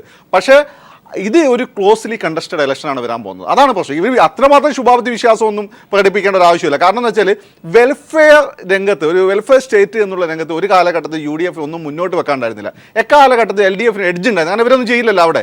ഇത്തവണ ഇവർ ചില കാര്യങ്ങൾ ചെയ്തുകൊണ്ട് അവിടെ ഒരു മത്സരമുണ്ട്. അതാണ് ഞാൻ പറയുന്നത്. പക്ഷെ എങ്കിൽ തന്നെ ഈ പറഞ്ഞിട്ടുള്ള 2 തൊട്ട് 5% വോട്ടാണ്, ചേട്ടൻ അറിയാലോ, കേരളത്തിൽ തീർച്ചയായും തീരുമാനിക്കുക. ഈ 2 തൊട്ട് 5% വരെയുള്ള വോട്ടേഴ്സ് എഡ്യൂക്കേറ്റഡ് ആയിട്ട് മിഡിൽ ക്ലാസിൻ്റെ ഇടയെ സംബന്ധിച്ചിടത്തോളം ഈ പറഞ്ഞ ബാർ അഴിമതി സരിത കേസ് ഇമ്പാക്ട് ഉണ്ടാക്കി സ്ത്രീകൾക്കിടയിലില്ല, എഡ്യൂക്കേറ്റഡ് മിഡിൽ ക്ലാസ് യൂത്തിൻ്റെ ഇടയിലുണ്ട്. അത് ഇവർക്ക് എതിരാണ്. പക്ഷേ അവർക്ക് എതിരാവണമെങ്കിൽ LDF പ്രോബ്ലങ്ങൾ ഉണ്ടാകാൻ പാടില്ല. തീർച്ചയായും ശ്രീ ജേക്കബ് ജോർജ്, വർഷങ്ങളായുള്ള തിരഞ്ഞെടുപ്പ് രാഷ്ട്രീയം പ്രത്യേകിച്ചും പഠിക്കുകയും അതുമായി ബന്ധപ്പെട്ട് നിരീക്ഷണം നടത്തുകയും ചെയ്യുന്ന ആൾ എന്നുള്ള നിലയിൽ ഇപ്പോൾ സമർപ്പിക്കപ്പെട്ട ഈ ജംബോ ലിസ്റ്റുമായി ബന്ധപ്പെട്ട സംഘർഷം കോൺഗ്രസിന് നിസ്സാരമായി അതിജീവിക്കാൻ കഴിയുന്ന കാര്യങ്ങളാണ് എന്ന സൂചനയാണോ നൽകുന്നത്, അതോ മറിച്ചാണോ? നിഷ്പക്ഷമായി അല്ല, സംഘർഷം ഉണ്ടാവും. കോൺഗ്രസിൻ്റെ അകത്ത് ആശയപ്പിണക്കം, ഇതിനകത്ത് വഴക്ക് ഒക്കെ ഉണ്ടാവും, സ്ഥാനാർത്ഥികൾ തമ്മിലുണ്ടാവും. പക്ഷേ അതിൽ ഏറ്റവും രൂക്ഷമാകുന്നത് ഇപ്പോൾ ഈ പറഞ്ഞ കോൺഗ്രസ് ലിസ്റ്റൊക്കെ ഉണ്ടല്ലോ, ഇവിടെ ഏതെങ്കിലും ഒരു സീറ്റ് ഘടകകക്ഷിക്ക് കൊടുത്തുന്നിരിക്കട്ടെ. ഇപ്പം കേരള കോൺഗ്രസിനോ അല്ലെങ്കിൽ ഇപ്പം കേരള കോൺഗ്രസിൻ്റെ സീറ്റുകളെ കുറിച്ചൊക്കെ തർക്കമുണ്ട്. ഇപ്പം കോൺഗ്രസ്സുകാർ വർഷങ്ങളായിട്ട് നോക്കി വെച്ചിരിക്കുന്ന ചില സീറ്റുകളുണ്ട്. അതെ, ഇവിടൊക്കെ വീണ്ടും ഘടകകക്ഷികൾക്ക് കൊടുത്താൽ, ഉദാഹരണം അങ്കമാലി, ജോണി നെല്ലൂർ കൊടുത്താൽ, ഇപ്പൊ സപ്പോസ് വീണ്ടും ജോണി നെല്ലൂർ തന്നെ കൊടുക്കുകയാണെങ്കിൽ, പക്ഷെ അവിടെയാണ് മറ്റ് കോൺഗ്രസ് സ്ഥാനാർത്ഥികളുടെ അല്ല, കോൺഗ്രസ്സുകാർ തന്നെ വളഞ്ഞിട്ട് കൊല്ലും. അതാണ്, അത് പലയിടത്തും സംഭവിക്കും. അത് സംഭവ്യമാണ്. ഇപ്പൊ ഞാൻ കഴിഞ്ഞ ദിവസം കോഴഞ്ചേരിയിൽ പോയിരുന്നു. അവിടെ ഇപ്പം പുതുശ്ശേരി വഴി ഞാൻ സംസാരിച്ചു. ജോസഫും പുതുശ്ശേരി കോൺഗ്രസ്സുകാരുടെ പ്രശ്നമായി. കാരണം പുതുശ്ശേരിക്ക് സീറ്റ് കൊടുക്കുകയില്ല, കോൺഗ്രസ്സുകാർ തീർത്ത് പറഞ്ഞിരിക്കുകയാണ്. ഏതാണ്ട് 9 മണ്ഡലം കോൺഗ്രസ് പ്രസിഡന്റുമാർ എഴുതിയിരിക്കുകയാണ് ജോസഫും പുതുശ്ശേരിക്ക് സീറ്റ് കൊടുക്കാൻ പാടില്ല. അപ്പം പുതുശ്ശേരിക്ക് എന്ത് ചെയ്യും? കേരള കോൺഗ്രസിൻ്റെ സീറ്റാണ്. കേരള കോൺഗ്രസ്സുകാരുടെ KM മാണിയെ കുറേ മാസങ്ങളായിട്ട് തുണച്ചുകൊണ്ടിരിക്കുന്ന പ്രധാനപ്പെട്ട കേരള കോൺഗ്രസ് നേതാവാണ് ജോസഫ് പുതുശ്ശേരി.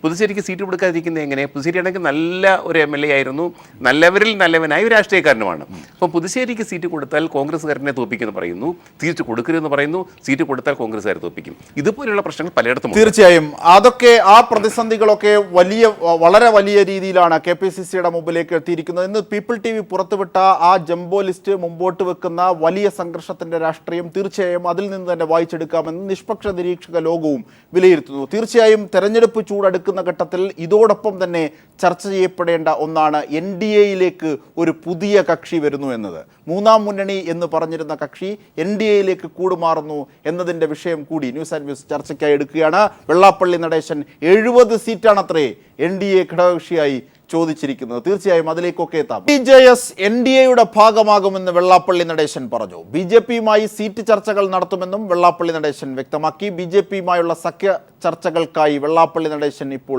ഡൽഹിയിലാണ്. വെള്ളാപ്പള്ളിയുടെ വാക്കുകൾക്ക് ഒരു ലയനം എന്ന് പറയുമ്പോൾ ഒറ്റ ദിവസം കൊണ്ട് ചെന്നിച്ച് ലയിച്ചിരുന്നു എന്നാണ് പറയേണ്ടത്. ആ ലയനത്തെ സംബന്ധിച്ചിടത്തോളം പറയുമ്പോൾ NDAയുടെ ഭാഗമായോ? BJP ലയിക്കാറില്ലല്ലോ. NDAയുടെ ഒരു ഭാഗമാക്കണം ഞങ്ങൾ. ആ ഭാഗമാക്കിയ ശേഷമല്ലേ ഞങ്ങൾ അവരുമായിട്ടുള്ള ചർച്ചയുടെ പ്രസക്തിയുള്ളത്. അതാകട്ടെ ആദ്യം, അത് കഴിഞ്ഞിട്ട് ബാക്കിയായി. മൂന്നാം ചേരിയിൽ നിന്നും NDA എന്ന തരത്തിലേക്ക് തീരുമാനം മാറ്റി. അതെ, മൂന്നാം ചേരിയല്ല, അതിന്റെ ഭാഗമാകുകയാണ്. അഡ്വക്കേറ്റ് ജയശങ്കർ കൂടി നമ്മോടൊപ്പം ടെലിഫോൺ ലൈനിൽ ചേരുകയാണ്. ശ്രീ ജയശങ്കർ, അച്ഛനും മോനും കൊള്ളാമല്ലോ. ആദ്യം മൂന്നാം മുന്നണി എന്നൊക്കെ പറഞ്ഞു, ഇപ്പോൾ NDAയിൽ തന്നെ ചേരുന്നു. അതും 70 സീറ്റാണ് അത്രേ ബാർഗെയിൻ ചെയ്യുന്നത്. അല്ല, നമ്മുടെ നാട്ടിലൊരു നാട്ടു നടപ്പനുസരിച്ച് അങ്ങനെയാണല്ലോ. ഓരോ പാർട്ടിയും അവരുടെ കഴിവിനും പ്രാപ്തിക്കും ഒത്ത വിധം, അല്ലെങ്കിൽ അവർക്കുണ്ടെന്ന് അവര് ഉദ്ദേശിക്കുന്ന ബലത്തിനനുസരിച്ചാണ് സീറ്റുകൾ ചോദിക്കുക. ഇപ്പോ ജനതാദൾ യുണൈറ്റഡ് ചോദിക്കുന്ന സീറ്റുകൾ, അല്ലെങ്കിൽ JSSന്റെ അവശിഷ്ട ഭാഗം ചോദിക്കുന്ന സീറ്റുകൾ, കേരള കോൺഗ്രസ് മാണി ഗ്രൂപ്പ് ചോദിക്കുന്ന സീറ്റുകൾ, ആ ഒരു താരിഫ് വെച്ചിട്ടാണ് ഇപ്പൊ ഇദ്ദേഹവും ചോദിക്കുന്നത് എന്ന് എനിക്ക് തോന്നുന്നു. ഓരോ പാർട്ടിയും കൊക്കിലൊതുങ്ങാത്തത് കൊത്തുക എന്ന് പറയും. ആ രീതിയിൽ ഡിമാൻഡ് വെച്ചാൽ എന്തെങ്കിലുമൊക്കെ കിട്ടുള്ളൂ. 70 സീറ്റ് ചോദിച്ചാലേ BJPക്കാര് അദ്ദേഹത്തിന് 30 സീറ്റെങ്കിലും കൊടുക്കുകയുള്ളൂ എന്ന് അദ്ദേഹത്തിന് ഇതുവരെയുള്ള അനുഭവത്തിന്റെ അടിസ്ഥാനത്തിൽ തോന്നിക്കാണും. അതുകൊണ്ടായിരിക്കും. പക്ഷേ ആദ്യം മൂന്നാം മുന്നണി എന്നൊക്കെയാണ് പറഞ്ഞത്, ഇപ്പൊ NDAയിലേക്ക് തന്നെ അങ്ങ് കയറാൻ തീരുമാനിച്ചു. അല്ല, അതിൽ യാതൊരു സംശയമില്ല. ഞാൻ അദ്ദേഹത്തിന്റെ ചേർച്ച യോഗത്തിൽ പങ്കെടുത്ത ഒരാളാണ്. അതെ, അതുകൊണ്ട് കൂടിയാണ് ഞാനത് പങ്കെടുത്തത് ഒന്ന് വ്യക്തിപരമായിട്ട് ശ്രീ വെള്ളാപ്പള്ളി നടേശനെ ഇഷ്ടപ്പെടുന്ന ഒരാളാണ് ഞാൻ. രാഷ്ട്രീയമായിട്ട് നമുക്ക് അദ്ദേഹത്തോട് പല കാര്യത്തിലും വിയോജിപ്പുണ്ടെങ്കിലും എനിക്ക് വ്യക്തിപരമായിട്ട് അദ്ദേഹത്തോട് ഒരു താല്പര്യവും സ്നേഹവും ഉണ്ട്. അതുകൊണ്ടാണ് ഞാൻ പോയത്. ഒരു കാര്യം. രണ്ടാമത്, ചേർത്തലയിൽ നടക്കുന്ന എന്താണ് എന്ന് നേരിട്ട് കാണാനും മനസ്സിലാക്കാനുള്ള ഒരു അവസരം എന്ന രീതിയിലാണ്. മൂന്നാമത്, ഇതിന്റെ പുറകിലുള്ള ശക്തികൾ ഏതൊക്കെയാണ് എന്ന് മനസ്സിലാക്കാൻ കൂടി വേണ്ടിയിട്ടാണ്. അപ്പൊ എനിക്ക് അവിടെ തോന്നിയ ഒരു കാര്യം, ഈ ചേർത്തല യോഗത്തിന്റെ പുറകിൽ തീർച്ചയായിട്ടും അതിന്റെ പുറകിൽ വളരെ ശക്തമായ, വളരെ വ്യക്തമായ BJPയുടെ കേന്ദ്ര നേതൃത്വത്തിന്റെ ഒരു അജണ്ട ഉണ്ട് എന്ന് എനിക്ക് തോന്നി. ഞാൻ അന്ന് തന്നെ പറഞ്ഞിരുന്നു. കാരണം അവിടെ നടക്കുന്ന ചടങ്ങുകളുടെ ഒക്കെ പുറകിൽ അദൃശ്യമായ ഒരു തിരക്കഥ ഉണ്ട്. കേരളത്തിലെ BJP നേതാക്കളല്ല അതിന്റെ പുറകിൽ, കേന്ദ്ര നേതാക്കളുടെ തന്നെ കൈയാണ് ഉള്ളതെന്നും ആ ചടങ്ങുകൾ മൊത്തത്തിലുള്ള നടപടികൾ കണ്ടാൽ മനസ്സിലാവും. അപ്പൊ ഞാനും ശ്രീ കേസനും അടക്കമുള്ള ആളുകളൊക്കെ ഈ പാർട്ടി രൂപീകരിക്കുന്നതുകൊണ്ടുകൂടെ അപകടങ്ങൾ, ഇത് രൂപീകരിച്ചാൽ ഇന്നത്തെ പോലെ രാഷ്ട്രീയ പരിചയമില്ലാത്ത ഒരാൾ, സമുദായ സംഘടനാ പ്രവർത്തനം അല്ലല്ലോ, രാഷ്ട്രീയ പ്രവർത്തനം വേറൊരു കലാപരിപാടിയാണ്. അതില്ലാത്ത ഇദ്ദേഹം അതിൽ പോയി പെട്ടുപോകാനിടയുള്ള സാധ്യതകളും അപകടങ്ങളൊക്കെ അവിടെ ചൂണ്ടിക്കാണിച്ചു. പക്ഷെ അതൊക്കെ നമ്മൾ എന്ത് പറഞ്ഞാലും പാർട്ടി രൂപീകരിക്കാൻ അദ്ദേഹം നേരത്തെ തീരുമാനിച്ചു കഴിഞ്ഞിരുന്നു. അവിടെ വന്നിട്ടുള്ള മറ്റാളുകൾ എന്ന് വെച്ചാൽ വെള്ളാപ്പള്ളി നടേശനും ശ്രീ ബാബുവും മാത്രമേ സ്റ്റേജിലുണ്ടായിരുന്നുള്ളൂ. ബാക്കി ആ വേദിയിലുണ്ടായിരുന്ന ആളുകളൊക്കെ ഏതെങ്കിലും സമുദായ സംഘടനകളുടെ പ്രതിനിധികളായിരുന്നു. സാംഭവ സഭ, പാണൻ മഹാസഭ, യോഗക്ഷേമ സഭ, മുന്നോക്ക സമുദായ മുന്നണി, അങ്ങനെ കാക്കത്തൊള്ളായിരം സംഘടനകളുടെ പ്രതിനിധികളാണ് സദസ്സിൽ ഉണ്ടായിരുന്നത്. പിന്നെ ശ്രീമതി പ്രീതി നടേശൻ, തുഷാർ വെള്ളാപ്പള്ളി അടക്കമുള്ള ആളുകൾ, സുഭാഷ് വാസു അടക്കമുള്ളവരൊക്കെ ആ സദസ്സിലുണ്ടായിരുന്നു. അവരെ ഉദ്ദേശിച്ചാണ് ഈ മീറ്റിംഗ് നടത്തിയത്. സത്യത്തിൽ നമുക്ക് ഇതിനെ കുറിച്ച് കൃത്യമായിട്ട് അറിയില്ലായിരുന്നു. അപ്പോൾ അതിൽ എനിക്ക് തോന്നിയ ഒരു കാര്യം, ഈ കേന്ദ്ര BJP നേതാക്കളുടെ കൃത്യമായ ഒരു അജണ്ട അനുസരിച്ചിട്ടാണ് ഈ പാർട്ടിയുടെ നയപരിപാടികൾ രൂപീകരിക്കുന്നത് എന്നും ഇത് ഇപ്പോൾ തൽക്കാലം NDAയിൽ ചേരുകയും അടുത്ത ഘട്ടത്തിൽ BJPയിൽ തന്നെ വിലയം പ്രാപിക്കുകയും ചെയ്യാനുള്ള ഒരു സംവിധാനമാണ് ഇവർ ഉദ്ദേശിക്കുന്നത് എന്നുമാണ്. അതിന്റെ കാരണം എന്ന് വെച്ചാൽ, ഇവിടെ ഹിന്ദുത്വ പാർട്ടിയായിട്ട് BJP ഉള്ളപ്പോൾ പിന്നെ വിവിധ ജാതികളുടെ ഒരു പാർട്ടി ഉണ്ടാക്കുന്നില്ലേ, അതൊരു പ്രസക്തിയില്ലല്ലോ. നിങ്ങളൊന്ന് ആലോചിച്ച് നോക്കും. ഉപ്പുള്ളപ്പോൾ ഉപ്പിലിട്ടതിന് വേറെ ആവശ്യമുണ്ടോ? അപ്പോൾ ഉപ്പിലിട്ടത് ഉണ്ടാക്കുന്നത് എന്താ വെച്ചാൽ അടുത്ത ഘട്ടത്തിൽ മിക്കവാറും ഈ തെരഞ്ഞെടുപ്പ് കഴിഞ്ഞിട്ട് ഈ ബാനറിൽ നിൽക്കുന്ന ആളുകളെയൊക്കെ സാക്ഷാൽ BJPയിലേക്ക് തന്നെ കൂട്ടിച്ചേർക്കുക എന്ന ഉദ്ദേശത്തോട്ടാണ്. അതാണ് അവരുടെ ഒരു അജണ്ട എന്ന് എനിക്ക് ആ സമയത്ത് തന്നെ തോന്നി. അത് ഏറെക്കുറെ ബോധ്യപ്പെടുന്ന രീതിയിലാണ് പിന്നീടുള്ള പ്രവർത്തനങ്ങളൊക്കെ നടന്നത്. ശ്രീ അഡ്വക്കേറ്റ് ജയശങ്കർ, ദയവായി തുടരുക. ഇപ്പോൾ നമ്മുടെ ജേക്കബ് ജോർജ് കൂടി ചർച്ചയിൽ തുടരുകയാണ്. ശ്രീ ജേക്കബ് ജോർജ്, ഇത്തരത്തിലാണ്, അതായത് ആദ്യം പ്രതിപക്ഷമടക്കം, ഒരുപക്ഷെ CPIM, കോൺഗ്രസ് അടക്കമുള്ളവരൊക്കെ ആരോപിച്ചിരുന്നു സംഘപരിവാറിൻ്റെ വഴിയിലാണ്. പക്ഷേ ആദ്യമൊക്കെ നിഷേധിച്ചു, പലതവണ പലത് പറഞ്ഞു, ഒടുവിൽ മൂന്നാം മുന്നണിയിലേക്ക് എത്തുന്നു എന്ന് പറഞ്ഞു. ഇപ്പോൾ ശ്രീ ജയശങ്കറൊക്കെ നിരീക്ഷിച്ച പോലെ, അദ്ദേഹം അവിടെ പോയി നേരിട്ട് കണ്ട ആളാണ്. അത്തരത്തിലൊരു സംഘപരിവാർ അജണ്ട ആ ഘട്ടത്തിൽ മുതലേ ഉണ്ടായിരുന്നു, ഇവിടെ നിരീക്ഷിച്ചതുപോലെ തന്നെ. പക്ഷേ ഒടുവിൽ അത് NDAയിലേക്ക് ലയിക്കുന്ന രീതിയിൽ, മൂന്നാം മുന്നണി പോലും അപ്രസക്തമാകുന്നതിലേക്ക് വളരെ പെട്ടെന്ന് എത്തി എന്നുള്ളത് കൂടി. അല്ല, എനിക്ക് ചോദിക്കാനുള്ളത്, എന്തുകൊണ്ട് വെള്ളാപ്പള്ളി നടേശൻ BJPയുടെ സംസ്ഥാന നേതാക്കളുമായി സംസാരിക്കുന്നില്ല? അവരുമായിട്ട് യാതൊരു കൂട്ടുകെട്ടും സംസർഗവും വെള്ളാപ്പള്ളിക്കില്ല. രണ്ടാമത്തെ കാര്യം, ജയശങ്കർ പറഞ്ഞതിനോട് എനിക്കൊരു ചെറിയ വിയോജിപ്പുണ്ട്. അവർ BJP ലയിക്കും എന്നെനിക്ക് തോന്നുന്നില്ല. അങ്ങനെ ലയിപ്പിക്കാൻ BJPക്ക് താല്പര്യം ഉണ്ടാവില്ല. കാരണം BJPക്ക് ഇപ്പോൾ കടുത്ത വർഗീയത പറയാൻ താല്പര്യമില്ല. BJP നേതൃത്വത്തിന് അത്രയ്ക്ക് രൂക്ഷമായ ഒരു വർഗീയത കേരളത്തിൽ ചെലവാകില്ല എന്ന് BJP നേതൃത്വത്തിന് അറിയാം. പക്ഷെ അങ്ങനെയാണെങ്കിൽ കുമ്മനത്തെ അത് കുമ്മനമാണെങ്കിൽ ഇപ്പോൾ വർഗീയത പറയുന്നില്ലല്ലോ. കുമ്മനം വർഗീയത പറഞ്ഞിരുന്നയാളാണ്, അദ്ദേഹം ഇപ്പോൾ പറയുന്നില്ലല്ലോ. BJP അധ്യക്ഷനായ ശേഷം അദ്ദേഹം ഒന്നും പറയുന്നില്ല, രാഷ്ട്രീയം പറയുന്നില്ല. പക്ഷേ വെള്ളാപ്പള്ളി വേണമെങ്കിൽ എന്തും പറയും. അപ്പം വെള്ളാപ്പള്ളിയെ കൊണ്ട് BJPക്ക് പറയാൻ വയ്യാത്തത് പറയിപ്പിക്കുക. അപ്പോൾ അദ്ദേഹവും കൂടി BJP ചേർന്ന് കഴിഞ്ഞാൽ പിന്നെ അതിനകത്ത് വ്യത്യാസമില്ലല്ലോ. ഇതൊക്കെ പറയാൻ ആളെ വേണ്ടേ? അപ്പം ഞങ്ങളെന്ന് പറഞ്ഞില്ലേ, BJPക്ക് അത് യാതൊരു പങ്കുമില്ലെന്ന് പറയുകയും ചെയ്യാം, ഇത് പറയാനുള്ളതെല്ലാം ലക്ഷ്യത്തിലേക്ക് വിടുകയും ചെയ്യാം. അതാണ് ശ്രീ അഡ്വക്കേറ്റ് ജയശങ്കർ, നേരത്തെ CPIM നേതാക്കന്മാരൊക്കെ പറഞ്ഞിരുന്ന കാര്യമാണ്. അതങ്ങനെ ചാടിക്കളിക്കട കുഞ്ഞിരാമ എന്ന തരത്തിലേക്ക് ഒരാളിനെ വേണം. ആ സാധ്യത വെള്ളാപ്പള്ളി നടേശനിൽ നിർത്താൻ BJP ആഗ്രഹിക്കുന്നു. അതുകൊണ്ടാണ് സംസ്ഥാന നേതൃത്വത്തിന് അപ്പുറത്തേക്ക് കേന്ദ്ര നേതൃത്വത്തിൻ്റെ ഇടപെലുണ്ടാകുന്നത്. ഇവിടെ അറിയേണ്ട ഒരു കാര്യം കൂടിയുണ്ട്. തീർച്ചയായും സംസ്ഥാന ഘടകം എങ്ങനെയാകും ഇതിനോട് ഇടങ്കോലിടുക, അതുകൂടി ശ്രീ ജയശങ്കർ. അല്ല, വേറെ കാര്യമുണ്ട്. ജേക്കബ് ജോർജ് പറഞ്ഞതിന്റെ ഉദ്ദേശശുദ്ധിയെ ഞാൻ മാനിക്കുന്നു. അദ്ദേഹം പറഞ്ഞതിലൊരു വ്യാഖ്യാനം സാധ്യവുമാണ്. കേൾക്കുന്നവർക്ക് പെട്ടെന്ന് അത് ആ രീതിയിൽ ചിന്തിക്കുകയും ചെയ്യും. പക്ഷെ ഇതിന്റെ ക്ലിക്ക് എന്താ വെച്ചാൽ, ജേക്കബ് ജോർജ് പറഞ്ഞ ഒരു കാര്യം ശരിയാണ്. BJPയുടെ ഒരു നേതാവിനും പറയാൻ പറ്റാത്ത പല കാര്യങ്ങളും ശ്രീ വെള്ളാപ്പള്ളി പറയുന്നുണ്ട്. അത് അദ്ദേഹത്തിന്റെ ഒരു രീതിയാണ്. അദ്ദേഹം SNDP യോഗം ജനറൽ സെക്രട്ടറി ആയ കാലത്ത് നമുക്കറിയാമല്ലോ, അദ്ദേഹത്തിന്റെ തുറന്നടിച്ച ഒരു രീതിയാണ്. ഏതാണ്ട് പി സി ജോർജ് ഒക്കെ പറയുന്ന രീതിയിൽ, അല്ലെങ്കിൽ മറ്റ് നമ്മുടെ കേരള സംസ്ഥാനത്തെ വേറെ ചില നേതാക്കന്മാർ പറയുന്ന രീതിയിൽ തുറന്നടിച്ച് സംസാരിക്കാൻ കഴിവുള്ള ആളാണ് വെള്ളാപ്പള്ളി നടേശൻ. തീർച്ചയായിട്ടും അമിത്ഷായുടെയും നരേന്ദ്രമോദിയുടെയും അല്ലെങ്കിൽ BJP-യുടെ കേന്ദ്ര നേതാക്കന്മാരുടെ ശൈലിയോട് ഒരു തരത്തിൽ അദ്ദേഹത്തിന്റെ ഒരു രീതിക്ക് സാദൃശ്യവുമുണ്ട്. തുറന്നടിച്ച് സംസാരിക്കുക, അല്ലെങ്കിൽ നമ്മുടെ ആൾക്കാർ പെട്ടെന്ന് കേൾക്കുമ്പോൾ ഞെട്ടിപ്പോകുന്ന രീതിയിലുള്ള അഭിപ്രായ പ്രകടനങ്ങൾ നടത്തുക. ഇപ്പൊ കഴിഞ്ഞ ദിവസം ശ്രീ VD സതീശനെ കുറിച്ചൊക്കെ അദ്ദേഹം നടത്തിയ പരാമർശങ്ങൾ നമ്മുടെ മുമ്പിലും. ഇതുപോലുള്ള പരാമർശങ്ങൾ ഒരുപക്ഷെ MT രമേശിനോ അല്ലെങ്കിൽ സുരേന്ദ്രനോ മുരളീധരനോ ശ്രീധരൻപിള്ളക്കോ ആർക്കും നടത്താനും കഴിയില്ല. അതും ശരിയാണ്. ഇദ്ദേഹം പറയുന്ന രീതിയിൽ വളരെ പച്ചയായ വർഗീയ പരാമർശങ്ങൾ നടത്താനും അവർക്ക് സാധിക്കില്ല. കാരണം BJP ഒരു ഭരണഘടനാപരമായ ചട്ടക്കൂട്ടിൽ നിന്ന് പ്രവർത്തിക്കുന്ന സെക്രട്ടറി ആയതുകൊണ്ട് അവർക്ക് രഹസ്യമായിട്ട് അവരുടെ അണികളെ കൊണ്ട് പ്രചരിപ്പിക്കാമെങ്കിലും പരസ്യമായിട്ട് ഇതുപോലുള്ള അഭിപ്രായ പ്രകടനങ്ങൾ നടത്തുന്നതിനും ബുദ്ധിമുട്ടുണ്ട്.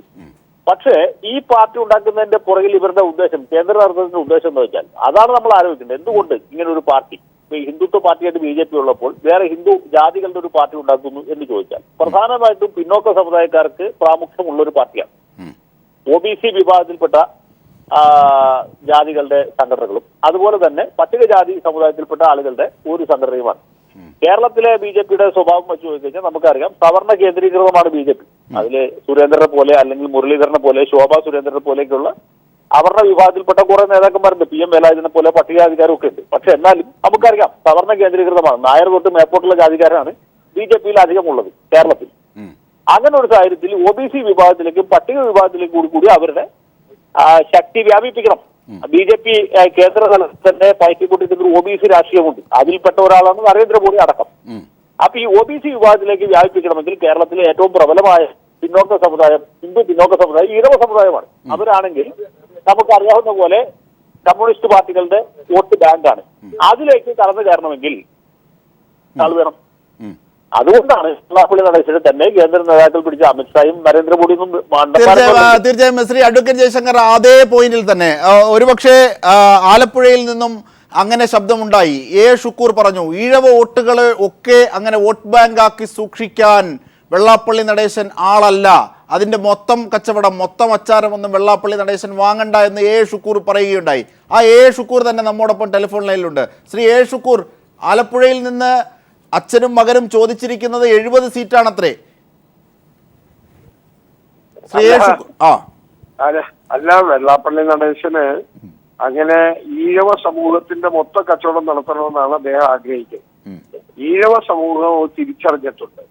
അദ്ദേഹത്തിന്റെ സ്ഥാപിത താല്പര്യത്തിനും അദ്ദേഹത്തിന് വേണ്ടിയുള്ള ചില നിക്ഷിപ്ത താല്പര്യങ്ങൾ അടങ്ങുന്ന കാര്യങ്ങൾ സാധിക്കുന്നതിന് വേണ്ടി വലിയ കച്ചവടത്തിന്റെ ഭാഗമാണ് ഇപ്പോൾ BDJS എന്ന് പറഞ്ഞ സംഘടന ഉണ്ടാക്കി അത് വഴി BJP ആയിട്ടുള്ള ബന്ധം ഉണ്ടാക്കിയത്. ഇത് ജനങ്ങൾ തിരിച്ചറിയുകയാണ്. ശ്രീനാരായണ ദർശനങ്ങൾക്ക് അതിനെതിരാണ്, സാമൂഹ്യ നീതിക്കെതിരാണ്, മതേതരത്വത്തിനെതിരാണ്, ജനാധിപത്യ വിരുദ്ധ പ്രവർത്തനമാണ് നടത്തുന്നത്. അദ്ദേഹം തന്നെ ഒരു ഘട്ടത്തിൽ പറഞ്ഞു അവസരവാദപരമായ സമീപനം എടുക്കേണ്ടി വരും. ഇപ്പോൾ അവസരവാദപരമാണെന്ന് തെളിഞ്ഞു. ജനങ്ങൾ ഇത് കണ്ടറിയാണ്. ഈ പറഞ്ഞതെല്ലാം നാളെ പറഞ്ഞിട്ടില്ല എന്ന് അദ്ദേഹത്തിന് പറയാം. പക്ഷെ ജനങ്ങൾക്ക് ഇതറിയാം. അതുകൊണ്ട് ഈഴവ സമൂഹം പ്രബുദ്ധരാണ്. അവരുടെ കുലത്തൊഴിൽ, അവരുമായി ബന്ധപ്പെട്ട കാര്യങ്ങൾ, വിദ്യാഭ്യാസപരമായ മുന്നോക്കാവസ്ഥ, അവർക്കുണ്ടായിരിക്കുന്ന ആ സാമൂഹ്യ മാറ്റങ്ങൾ, അത് മറ്റ് സ്ഥാപിത താല്പര്യത്തിന്റെ പേരിൽ അട്ടിമറിക്കപ്പെട്ടു കൊണ്ടുപോകുന്നത് എവിടെ നിന്ന് എന്ന് തിരിച്ചറിഞ്ഞിട്ടുണ്ട്. അതിന്റെ പ്രതിഫലനം ഉണ്ടാകും. തീർച്ചയായും. അതുകൊണ്ട് അത് ഒരിക്കലും വെള്ളാപ്പള്ളി വിചാരിക്കുന്നത് പോലെ നടക്കില്ല. ഇത് കേരളമാണ്. ആ കേരളം എന്നുള്ളത് തന്നെ വ്യത്യസ്തമായ ഒരു വലിയ അനുഭവം. തീർച്ചയായും വളരെ നന്ദി ശ്രീ ഷുക്കൂർ ഈ ഘട്ടത്തിൽ ഞങ്ങളോട് പ്രതികരിച്ചത്. ശ്രീ ജേക്കബ് ജോർജ്, താങ്കളിലേക്ക് എത്തിയാൽ, അതായത് അച്ഛൻ പത്തായത്തിലുണ്ട് എന്ന് ഇത്ര പെട്ടെന്ന് പറഞ്ഞു എന്ന ആംഗിൾ കൂടി ഈ വെള്ളാപ്പള്ളി നടേശന്റെ NDA പ്രവേശനവുമായി ബന്ധപ്പെട്ട വാക്കുകൾക്കില്ലേ? അല്ല, വെള്ളാപ്പള്ളി നടേശൻ പറയുന്നതിനെ നമുക്ക് അങ്ങനെ ഒരു മുഖവിലക്കെടുത്ത് അനലൈസ് ചെയ്യാൻ പ്രയാസമാണ്. കാരണം അദ്ദേഹം പറയുന്നതിനകത്ത് പലതിനും ആ ഒരു ദിവസത്തെ ആയുസ് മാത്രമേ ഉള്ളൂ. ഒരു രാഷ്ട്രീയം, വെള്ളാപ്പള്ളി നടേശൻ്റെയും മകൻ തുഷാർ വെള്ളാപ്പള്ളിയുടെയും പ്രധാന പ്രശ്നം രാഷ്ട്രീയത്തിനകത്ത് കടന്ന് കളിച്ച് രാഷ്ട്രീയം കളിച്ച് പരിചയമില്ല. ഇപ്പം നമ്മളിപ്പം ഒരു ശുദ്ധ ജലാശയം കണ്ടു, എല്ലാവരും നീന്തുന്നുണ്ട്, നമുക്കൂടെ നീന്തിക്കളയാം എന്ന് വിചാരിച്ചിട്ട് നീന്തലറിയാത്തവരുടെ അടുത്ത് ചാടിയാലുണ്ടല്ലോ, കൈകാലിട്ടടിക്കും, ചത്തും പൂഞ്ചിരപ്പോ. ആ ഒരു സ്ഥിതിയാണോ വെള്ളാപ്പള്ളിക്കുള്ളത് വന്നിട്ടുള്ളത് എന്ന് എനിക്കിപ്പോൾ ബലമായ സംശയമുണ്ട്. ഞാൻ അങ്ങനത്തെ അത്തരത്തിൽ വെള്ളാപ്പള്ളി നടേശൻ നീങ്ങാൻ എന്താണ് അങ്ങനെ രാഷ്ട്രീയ അല്ല, ഇപ്പൊ ഞാൻ പറയാം. ഇപ്പൊ 70 സീറ്റ് എന്ന് പറഞ്ഞാൽ 70 സീറ്റ് എന്ന് പറഞ്ഞാൽ കേരളത്തിലെ നിയമസഭയുടെ പകുതി. അതെ, 70 മാജിക് നമ്പർ ആകാൻ ഒന്നും മാജിക് നമ്പർ ആവാൻ അടുത്തു. അപ്പൊ എല്ലാവരും ജയിക്കണമല്ലോ. അപ്പൊ അത്യാവശ്യമൊക്കെ നോക്കുകയാണെങ്കിലേ വെള്ളാപ്പള്ളിക്ക് മുഖ്യമന്ത്രി സ്ഥാനം കിട്ടുകയല്ലേ? ചില്ലറക്കാരിയാണോ കേരളത്തിൽ? അതുകൊണ്ട് അദ്ദേഹം നിർണായകമായ ഒരു കാൽവയ്പ്പാണ് നടത്തിയിരിക്കുന്നത്. പക്ഷേ നീന്തൽ അറിയാമോ എന്ന കാര്യത്തിൽ എനിക്ക് ഇപ്പോഴും സംശയമുണ്ട്. തീർച്ചയായും. ശ്രീ ഫക്രുദ്ദീൻ, ഒരു കാര്യം കൂടി, അതായത് വെള്ളാപ്പള്ളി നടേശൻ മുമ്പോട്ട് വെക്കുന്ന അതിവർഗീയമായ നിലപാടുകൾക്ക് ആ സമുദായത്തിൽ നിന്ന് തന്നെ തിരിച്ചടി കിട്ടുന്നു എന്നുള്ള കാര്യം ഉറപ്പാണ്. വളരെ മതേതരവും നവോത്ഥാനത്തിൻ്റെ ബാക്കി പത്രങ്ങൾ ആ സമുദായത്തിൽ നിൽക്കുന്നു എന്നതുകൊണ്ട് തന്നെ ഒന്ന്. രണ്ടാമത്തെ കാര്യം, BJPയുടെ സംസ്ഥാന ഘടകം ഇത്തരത്തിൽ കുമ്മനത്തെ തന്നെ അവരോധിച്ചതിൽ പല വിയോജിപ്പുകളും BJPക്കുള്ളിലുണ്ട്. ആ ഘട്ടത്തിൽ കൂടിയാണ് വെള്ളാപ്പള്ളി നടേശൻ ഇത്തരത്തിൽ NDA പ്രവേശനം നടത്തുന്നത്. തങ്ങളുടെ കഞ്ഞിയിൽ പാറ്റ വീഴുമെന്ന പ്രശ്നം കൂടിയുണ്ട്. നേരത്തെ ജയശങ്കർ നിരീക്ഷിച്ചതായ പല വിഷയങ്ങളും മുമ്പോട്ട് വരുന്നു. ഇങ്ങനെ സംഘർഷഭരിതമാണ് ആ മേഖല. അല്ലേ, കേരളത്തിൽ ഗ്രാജ്വലി BJPക്ക് ഒരു വളർച്ചയുണ്ട്. അത് ബേസിക്കലി ചേട്ടൻ പറഞ്ഞ പോലെ നായർ കമ്മ്യൂണിറ്റിനെ ബേസ് ചെയ്തുകൊണ്ടാണ്. അതിന് കാരണങ്ങളുണ്ട്. ഭൂപരിഷ്കരണം ഉൾപ്പെടെയുള്ള കാര്യങ്ങൾ ഈ പറഞ്ഞിട്ട് നായർ കമ്മ്യൂണിറ്റിക്ക് എത്ര നല്ല കാര്യങ്ങളോ നല്ല ഇടതുപക്ഷമാണെങ്കിലും കോൺഗ്രസ് ആണ് എലീറ്റ് നായന്മാർക്ക് ചെയ്തു കൊടുത്തത്. അതൊരു വാസ്തവം തന്നെയാണ്. അപ്പോൾ അതിൻ്റെ പ്രതിഷേധം കാര്യങ്ങളൊക്കെ ആയിട്ട് ബന്ധപ്പെട്ടിട്ടുണ്ട്. പക്ഷേ ആ ഗ്രാജ്വലായിട്ടുള്ള വളർച്ച ഒരുപക്ഷെ 5000 വാർഡുകൾ എന്ന രീതിയിലൊക്കെ ഒരുപക്ഷെ കഴിഞ്ഞ പഞ്ചായത്ത് ഇലക്ഷന് വരേണ്ടതായിരുന്നു. അവരാഗ്രഹിച്ചതാണല്ലോ. സാധ്യത ഈ മോഡി പ്രഭാവത്തിൻ്റെ പുറത്തൊക്കെ യങ്സ്റ്റേഴ്സിൻ്റെ ഇടയിലൊക്കെ ഉണ്ടായിരുന്നു. അതൊക്കെ ഇല്ലാതാക്കിയത് ഞാൻ പല ആളുകളോടും സീരിയസ് നേതാക്കന്മാരുടെന്നല്ല, താഴെത്തട്ടിലുള്ള BJP പ്രവർത്തകരോട് സംസാരിച്ച, എസ്പെഷ്യലി സദയം പാർട്ടി ഞങ്ങൾ അങ്ങോട്ട് യാതൊന്നുമില്ലല്ലോ മലബാറിലേക്ക്. അപ്പം ഇങ്ങോട്ട് സംസാരിച്ചപ്പം മനസ്സിലായത് ഈ വെള്ളാപ്പള്ളിനെ കൂടെ കൂട്ടിയാണ്. അവർക്ക് അതോടുകൂടി അവേഷൻ വന്നു. അതുകൊണ്ട് തന്നെയാണ് ഏതാണ്ട് 1500 വാർഡുകളിലേക്കായി ഇവർ ചുരുങ്ങിപ്പോയത്. ഈ ഒരു പ്രശ്നം ഇപ്പോഴും ഇവർ നേരിട്ടുകൊണ്ടിരിക്കുന്നത്. വെള്ളാപ്പള്ളിയെ സംബന്ധിച്ചിടത്തോളം വെള്ളാപ്പള്ളി ആർക്കും നമ്പാൻ പറ്റില്ല. നോക്കൂ, പിന്നെ ഒരു കാര്യത്തിൽ നിങ്ങൾക്ക് അദ്ദേഹത്തെ എനിക്കദ്ദേഹത്തെ സ്നേഹമാണ്. പിന്നെ ഇദ്ദേഹം പറഞ്ഞ പോലെ അദ്ദേഹം ജയശങ്കർ പറഞ്ഞ പോലെ സ്നേഹമാണ്. കാരണം അദ്ദേഹം ഒരു കാര്യം പറഞ്ഞു, നമ്മളൊക്കെ പറയില്ലേ പ്രത്യയശാസ്ത്രപരമായി എന്നൊക്കെ പറയുന്നത്, അവസരവാദമാണ് എൻ്റെ രാഷ്ട്രീയം. വളരെ കൃത്യമായി ആ ഒരു കാര്യത്തിൽ മാത്രം നമുക്ക് അദ്ദേഹത്തിൻ്റെ ബഹുമാനം. അതുതന്നെയാണ് അദ്ദേഹത്തിൻ്റെ പ്രശ്നവും. നമ്മൾ ഇവിടെ അവസരവാദത്തിന് പുറത്തൊന്നുമല്ല. അങ്ങനെയാണ് CPIക്കും CPMനും എല്ലാ പാർട്ടിക്കും അങ്ങോട്ടും കൊണ്ട് നിൽക്കുന്നത്. നിലവിൽ നമുക്ക് ജനാധിപത്യത്തിലും സെക്യുലറിസത്തിലൊക്കെ അധിഷ്ഠിതമായിട്ടുള്ള സോഷ്യൽ വെൽഫെയറിസത്തിലൊക്കെ അധിഷ്ഠിതമായിട്ടുള്ള കോൺസെപ്റ്റുകളുണ്ട്. അതിൻ്റെ പുറത്താണ്. അതിനുപരിയായിട്ട് വെറും അയാവാൻ ഗയാവാൻ രീതിയിലേക്ക് കേരള രാഷ്ട്രീയത്തെ കൊണ്ടുപോകാന്നുള്ള മൂപ്പരുടെ താല്പര്യം. പിന്നെ എന്തുകൊണ്ടാണ് വെള്ളാപ്പള്ളി അങ്ങനെ ചിന്തിച്ചതെന്ന് വെച്ചാൽ, വെള്ളാപ്പള്ളി നോക്കുമ്പോൾ എല്ലാവരും വരുന്നുണ്ട് കാണുന്നത്, പക്ഷേ സ്റ്റേറ്റ് കാറൊന്നും കിട്ടുന്നില്ല. പക്ഷേ പ്രാഞ്ചിയേട്ടൻ അറിയാലോ, പ്രാഞ്ചിയേട്ടൻ അങ്ങനെ പ്രാഞ്ചിയേട്ടൻ പൈസ ഉണ്ട്, പക്ഷേ എല്ലാവരും അരിപ്രാഞ്ചി എന്ന് വിളിക്കുന്നു. അതാണ് വെള്ളാപ്പള്ളി നടേശൻ എന്ന് പറഞ്ഞിട്ട് ഒരു കാറൊക്കെ വെച്ച് നല്ല രസമല്ലേ ഇങ്ങനെ കീ വന്നിട്ട് പോയാൽ. അല്ലെ പിന്നെ സുമാരനാരെ പോലെ എരിദൂരം സമദൂരം എല്ലാവരും അങ്ങോട്ട് ബഹുമാനിക്കണം. അങ്ങനെ സെക്യൂരിറ്റി ഉണ്ടായ സമയത്തുള്ള അദ്ദേഹത്തിന്റെ സന്തോഷം സോഷ്യൽ മീഡിയയിലൊക്കെ അല്ലേ. അത് പക്ഷേ അല്ലേ വെള്ളാപ്പള്ളിക്ക് ഒരു അബദ്ധം പറ്റിയോന്ന് എനിക്കൊരു സംശയമുണ്ട്. ഈ പോലീസുകാർ കേന്ദ്രത്തിൻ്റെയാണ്. വെള്ളാപ്പള്ളി അവിടെ ശ്വാസം വിട്ടാലും ഇത് ഡൽഹിയിൽ അറിയും. അതാണ് അദ്ദേഹത്തിന് എൻ്റെ ചതിക്കുഴി മനസ്സിലായിട്ടില്ല. ഈ പോലീസുകാരെ ഇതെല്ലാം ആരൊക്കെ വന്ന് കണ്ടു, ആരെയൊക്കെ വെള്ളാപ്പള്ളി ഫോൺ വിളിക്കുന്നുണ്ട്, എല്ലാ വിവരങ്ങളും രഹസ്യ പോലീസിനെ വെക്കണ്ടല്ലോ, IB-കാരോട് പറയണ്ടല്ലോ. വേറെ ഒരു കാര്യം ഞാൻ പറഞ്ഞുതരാം. അപ്പുറത്ത് ഉമ്മൻചാണ്ടിയാണ്. ഉമ്മൻചാണ്ടി ഇതൊക്കെ ആണെങ്കിലും വെള്ളാപ്പള്ളിയായിട്ട് നല്ല ബന്ധം കീപ്പ് ചെയ്യുന്നുണ്ട്. അതുകൊണ്ട് BJPക്കാർക്ക്, കേരളത്തെ BJPക്കാർക്ക് ഇതറിയാം. കേന്ദ്രത്തെ BJPക്കാർ അവർ ഉത്തരേന്ത്യൻ രാഷ്ട്രീയം മാത്രമേ കണ്ട് ശീലിച്ചുള്ളൂ. ഉമ്മൻചാണ്ടിനെ പോലെയുള്ള രാഷ്ട്രീയക്കാരെ ആ BJP UDF കൂട്ടുകെട്ട് അതിനിടയ്ക്കിലേക്ക് വെള്ളാപ്പള്ളി എത്തുന്നു. ഇതൊക്കെ വലിയ തിരിച്ചടിയാണ്. തീർച്ചയായും എത്താം. ഒരു ചെറിയ ഇടവേള അനിവാര്യമായതുകൊണ്ട് മാത്രം പോയി വരാം.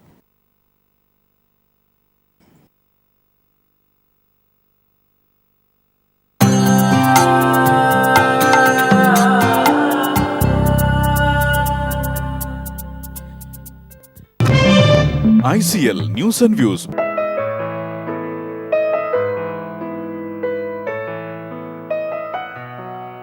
V-Guard Fans, യഥാർത്ഥ ഇന്ത്യൻ ഫാൻ. 11ാമത് വാർഷികാഘോഷങ്ങളുമായി ഗുഡ്വിൻ ജ്വല്ലേഴ്സ് അവതരിപ്പിക്കുന്നു Goodwin anniversary discount offer. Goodwin ജ്വല്ലേഴ്സിന്റെ 10 ഷോറൂമുകളിലായി. ഗുഡ്വിൻ ജ്വല്ലേഴ്സ്, ഹൃദയങ്ങൾക്കറിയാം ബന്ധങ്ങളുടെ മൂല്യം. സാറേ, ചെരുപ്പ് അയച്ചിട്ടിട്ട് കസേര കാലും വെച്ച് സിനിമ കാണുമായിരുന്നു. സിനിമ തീർന്നപ്പോ ചെരുപ്പ് കാണുന്നില്ല. എപ്പോ വേണമെങ്കിലും മോഷ്ടിക്കപ്പെടാം. VKC pride. ഏറെ നടക്കാം, പക്ഷെ കരുതൽ വേണം. VKC pride. All I need is you by my side, so shine forever, world's finest gold. You will never be far, like stars on the night sky, raining deep in my heart. Chemanur. Bobby Chemanur International Jewelers.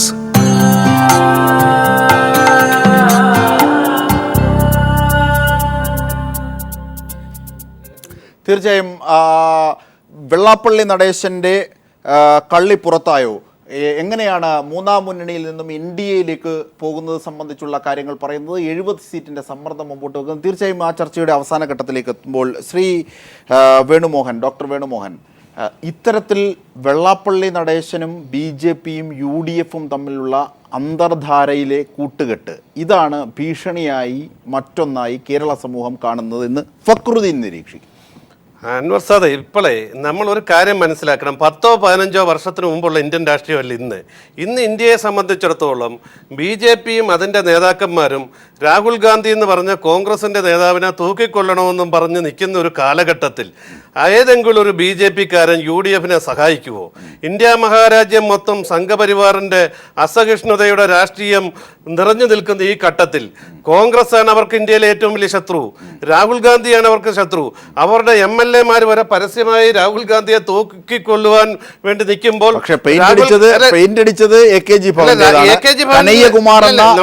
വിദ്യാർത്ഥി നേതാവാണ് പിടിയിലായത്. അവിടെ നമ്മൾ ബീഹാറിൽ BJPയെ തകർത്തത് ഇടതുപക്ഷ സംഘടനകളല്ല, Rahul Gandhi operate ചെയ്ത് മതേതര സഖ്യം അവിടെ ഉണ്ടാക്കിയത് കൊണ്ടാണ്. ഇന്ന് BJPയുടെയും സംഘപരിവാറിന്റെ ഏറ്റവും വലിയ ശത്രുവായ രാഹുൽ ഗാന്ധി അവർ തൂക്കിക്കൊല്ലാൻ പറഞ്ഞു, വേറെ ആരെയും തൂക്കിക്കൊല്ലാൻ പറഞ്ഞിട്ടില്ല. ആ തൂക്കിക്കൊല്ലാൻ നിൽക്കുന്ന രാഹുൽ ഗാന്ധിക്ക് ക്രെഡിറ്റ് കിട്ടുന്ന ഒരു തെരഞ്ഞെടുപ്പ് കേരളത്തിൽ, ഈ തെരഞ്ഞെടുപ്പ് കേരളത്തിൽ UDFും കോൺഗ്രസും വിജയിച്ചാൽ അടുത്ത 2019 രാഹുൽ ഗാന്ധി പ്രധാനമന്ത്രിയാകുന്നത് ഇവിടെ നടന്ന ബോംബ് സ്ഫോടനങ്ങളിൽ പോലും ബോംബെറിഞ്ഞത് പോലും ഒരുപക്ഷെ കേസ് ചെന്നിത്തലയുടെ പേരിൽ ഡയലൂട്ട് ചെയ്ത് കൊടുത്തു എന്നാണ് ഇടതുപക്ഷ നേതാക്കന്മാർ പറയുന്നത്. ഇവിടെയാണ് ഞാനും ചേട്ടനൊക്കെ പഠിച്ച ചരിത്രത്തിലുള്ള സബ് ടെക്സ്റ്റുകൾ നമ്മൾ വായിക്കേണ്ടത്. ഇപ്പൊ എന്തുകൊണ്ടാണ് RSSനെ സംബന്ധിച്ചിടത്തോളം കോൺഗ്രസ് വലിയ ശത്രുവായത്? ഇവർക്ക് ഗാന്ധിയോടല്ല പ്രശ്നം, ഗാന്ധിയോട് ആകപ്പാടെ വിഭജനത്തിന്റെ രാജ്യ പ്രശ്നം, ഇവർക്ക് നെഹ്റുവിനോടാ പ്രശ്നം. നെഹ്റു മുന്നോട്ട് വെച്ച ഒരു നെഹ്റുവിയൻ സോഷ്യൽ ഇടതുപക്ഷ രാഷ്ട്രീയമാണ്. ആ ഇടതുപക്ഷ രാഷ്ട്രീയം ഏറ്റവും കൃത്യമായിട്ട് കേരളത്തെ ഫോളോ ചെയ്യുന്നത് ആരാണ്? കമ്മ്യൂണിസ്റ്റ് പാർട്ടിയാണ്. അതിന്റെ കേന്ദ്രം കണ്ണൂരാണ്. അപ്പൊ കേരളത്തിലെ കമ്മ്യൂണിസത്തെ തകർക്കുക വെച്ചാൽ നെഹ്റുവിയൻ സോഷ്യലിസത്തെ ഇന്ത്യയിൽ ഒട്ടാകെ വൈപ്പ് ഔട്ട് ചെയ്യാൻ അവരുടെ ഉദ്ദേശം. അതുകൊണ്ടാണ് ഇവിടെ കോൺഗ്രസിനെ കൂട്ടിപ്പിടിച്ചാൽ ആദ്യം പിണറായി വിജയനെയും P ജയരാജനും പണി കൊടുക്കാൻ ഇവർ ആലോചിക്കുന്നത്. അതിന്റെ ഭാഗമാണത്. തീർച്ചയായും ചർച്ച അതിന്റെ അവസാന ഘട്ടത്തിലേക്ക് എത്തുമ്പോൾ തെരഞ്ഞെടുപ്പ് ചൂടുമായി ബന്ധപ്പെട്ട് എങ്ങനെയാണ് ഓരോ പാർട്ടികളിലും രൂപപ്പെടുന്ന ആഭ്യന്തര സംഘർഷം, ഇതിനെ എങ്ങനെയാണ് നിഷ്പക്ഷ നിരീക്ഷക ലോകം വിലയിരുത്തുന്നത്, ഇതൊക്കെയാണ് നമ്മൾ കണ്ടത്, ചർച്ച ചെയ്തത്. തീർച്ചയായും ചർച്ച തുടരുമ്പോൾ ന്യൂസ് ആൻഡ് വ്യൂസിൽ പങ്കെടുത്ത എല്ലാവർക്കും നന്ദി. Shri Jacob George, Fakruddin, doctor Venumohan തുടങ്ങിയവർക്കും നന്ദി. അഡ്വക്കേറ്റ് ജയശങ്കർ, ഷുക്കൂർ എന്നിവർക്കും നന്ദി.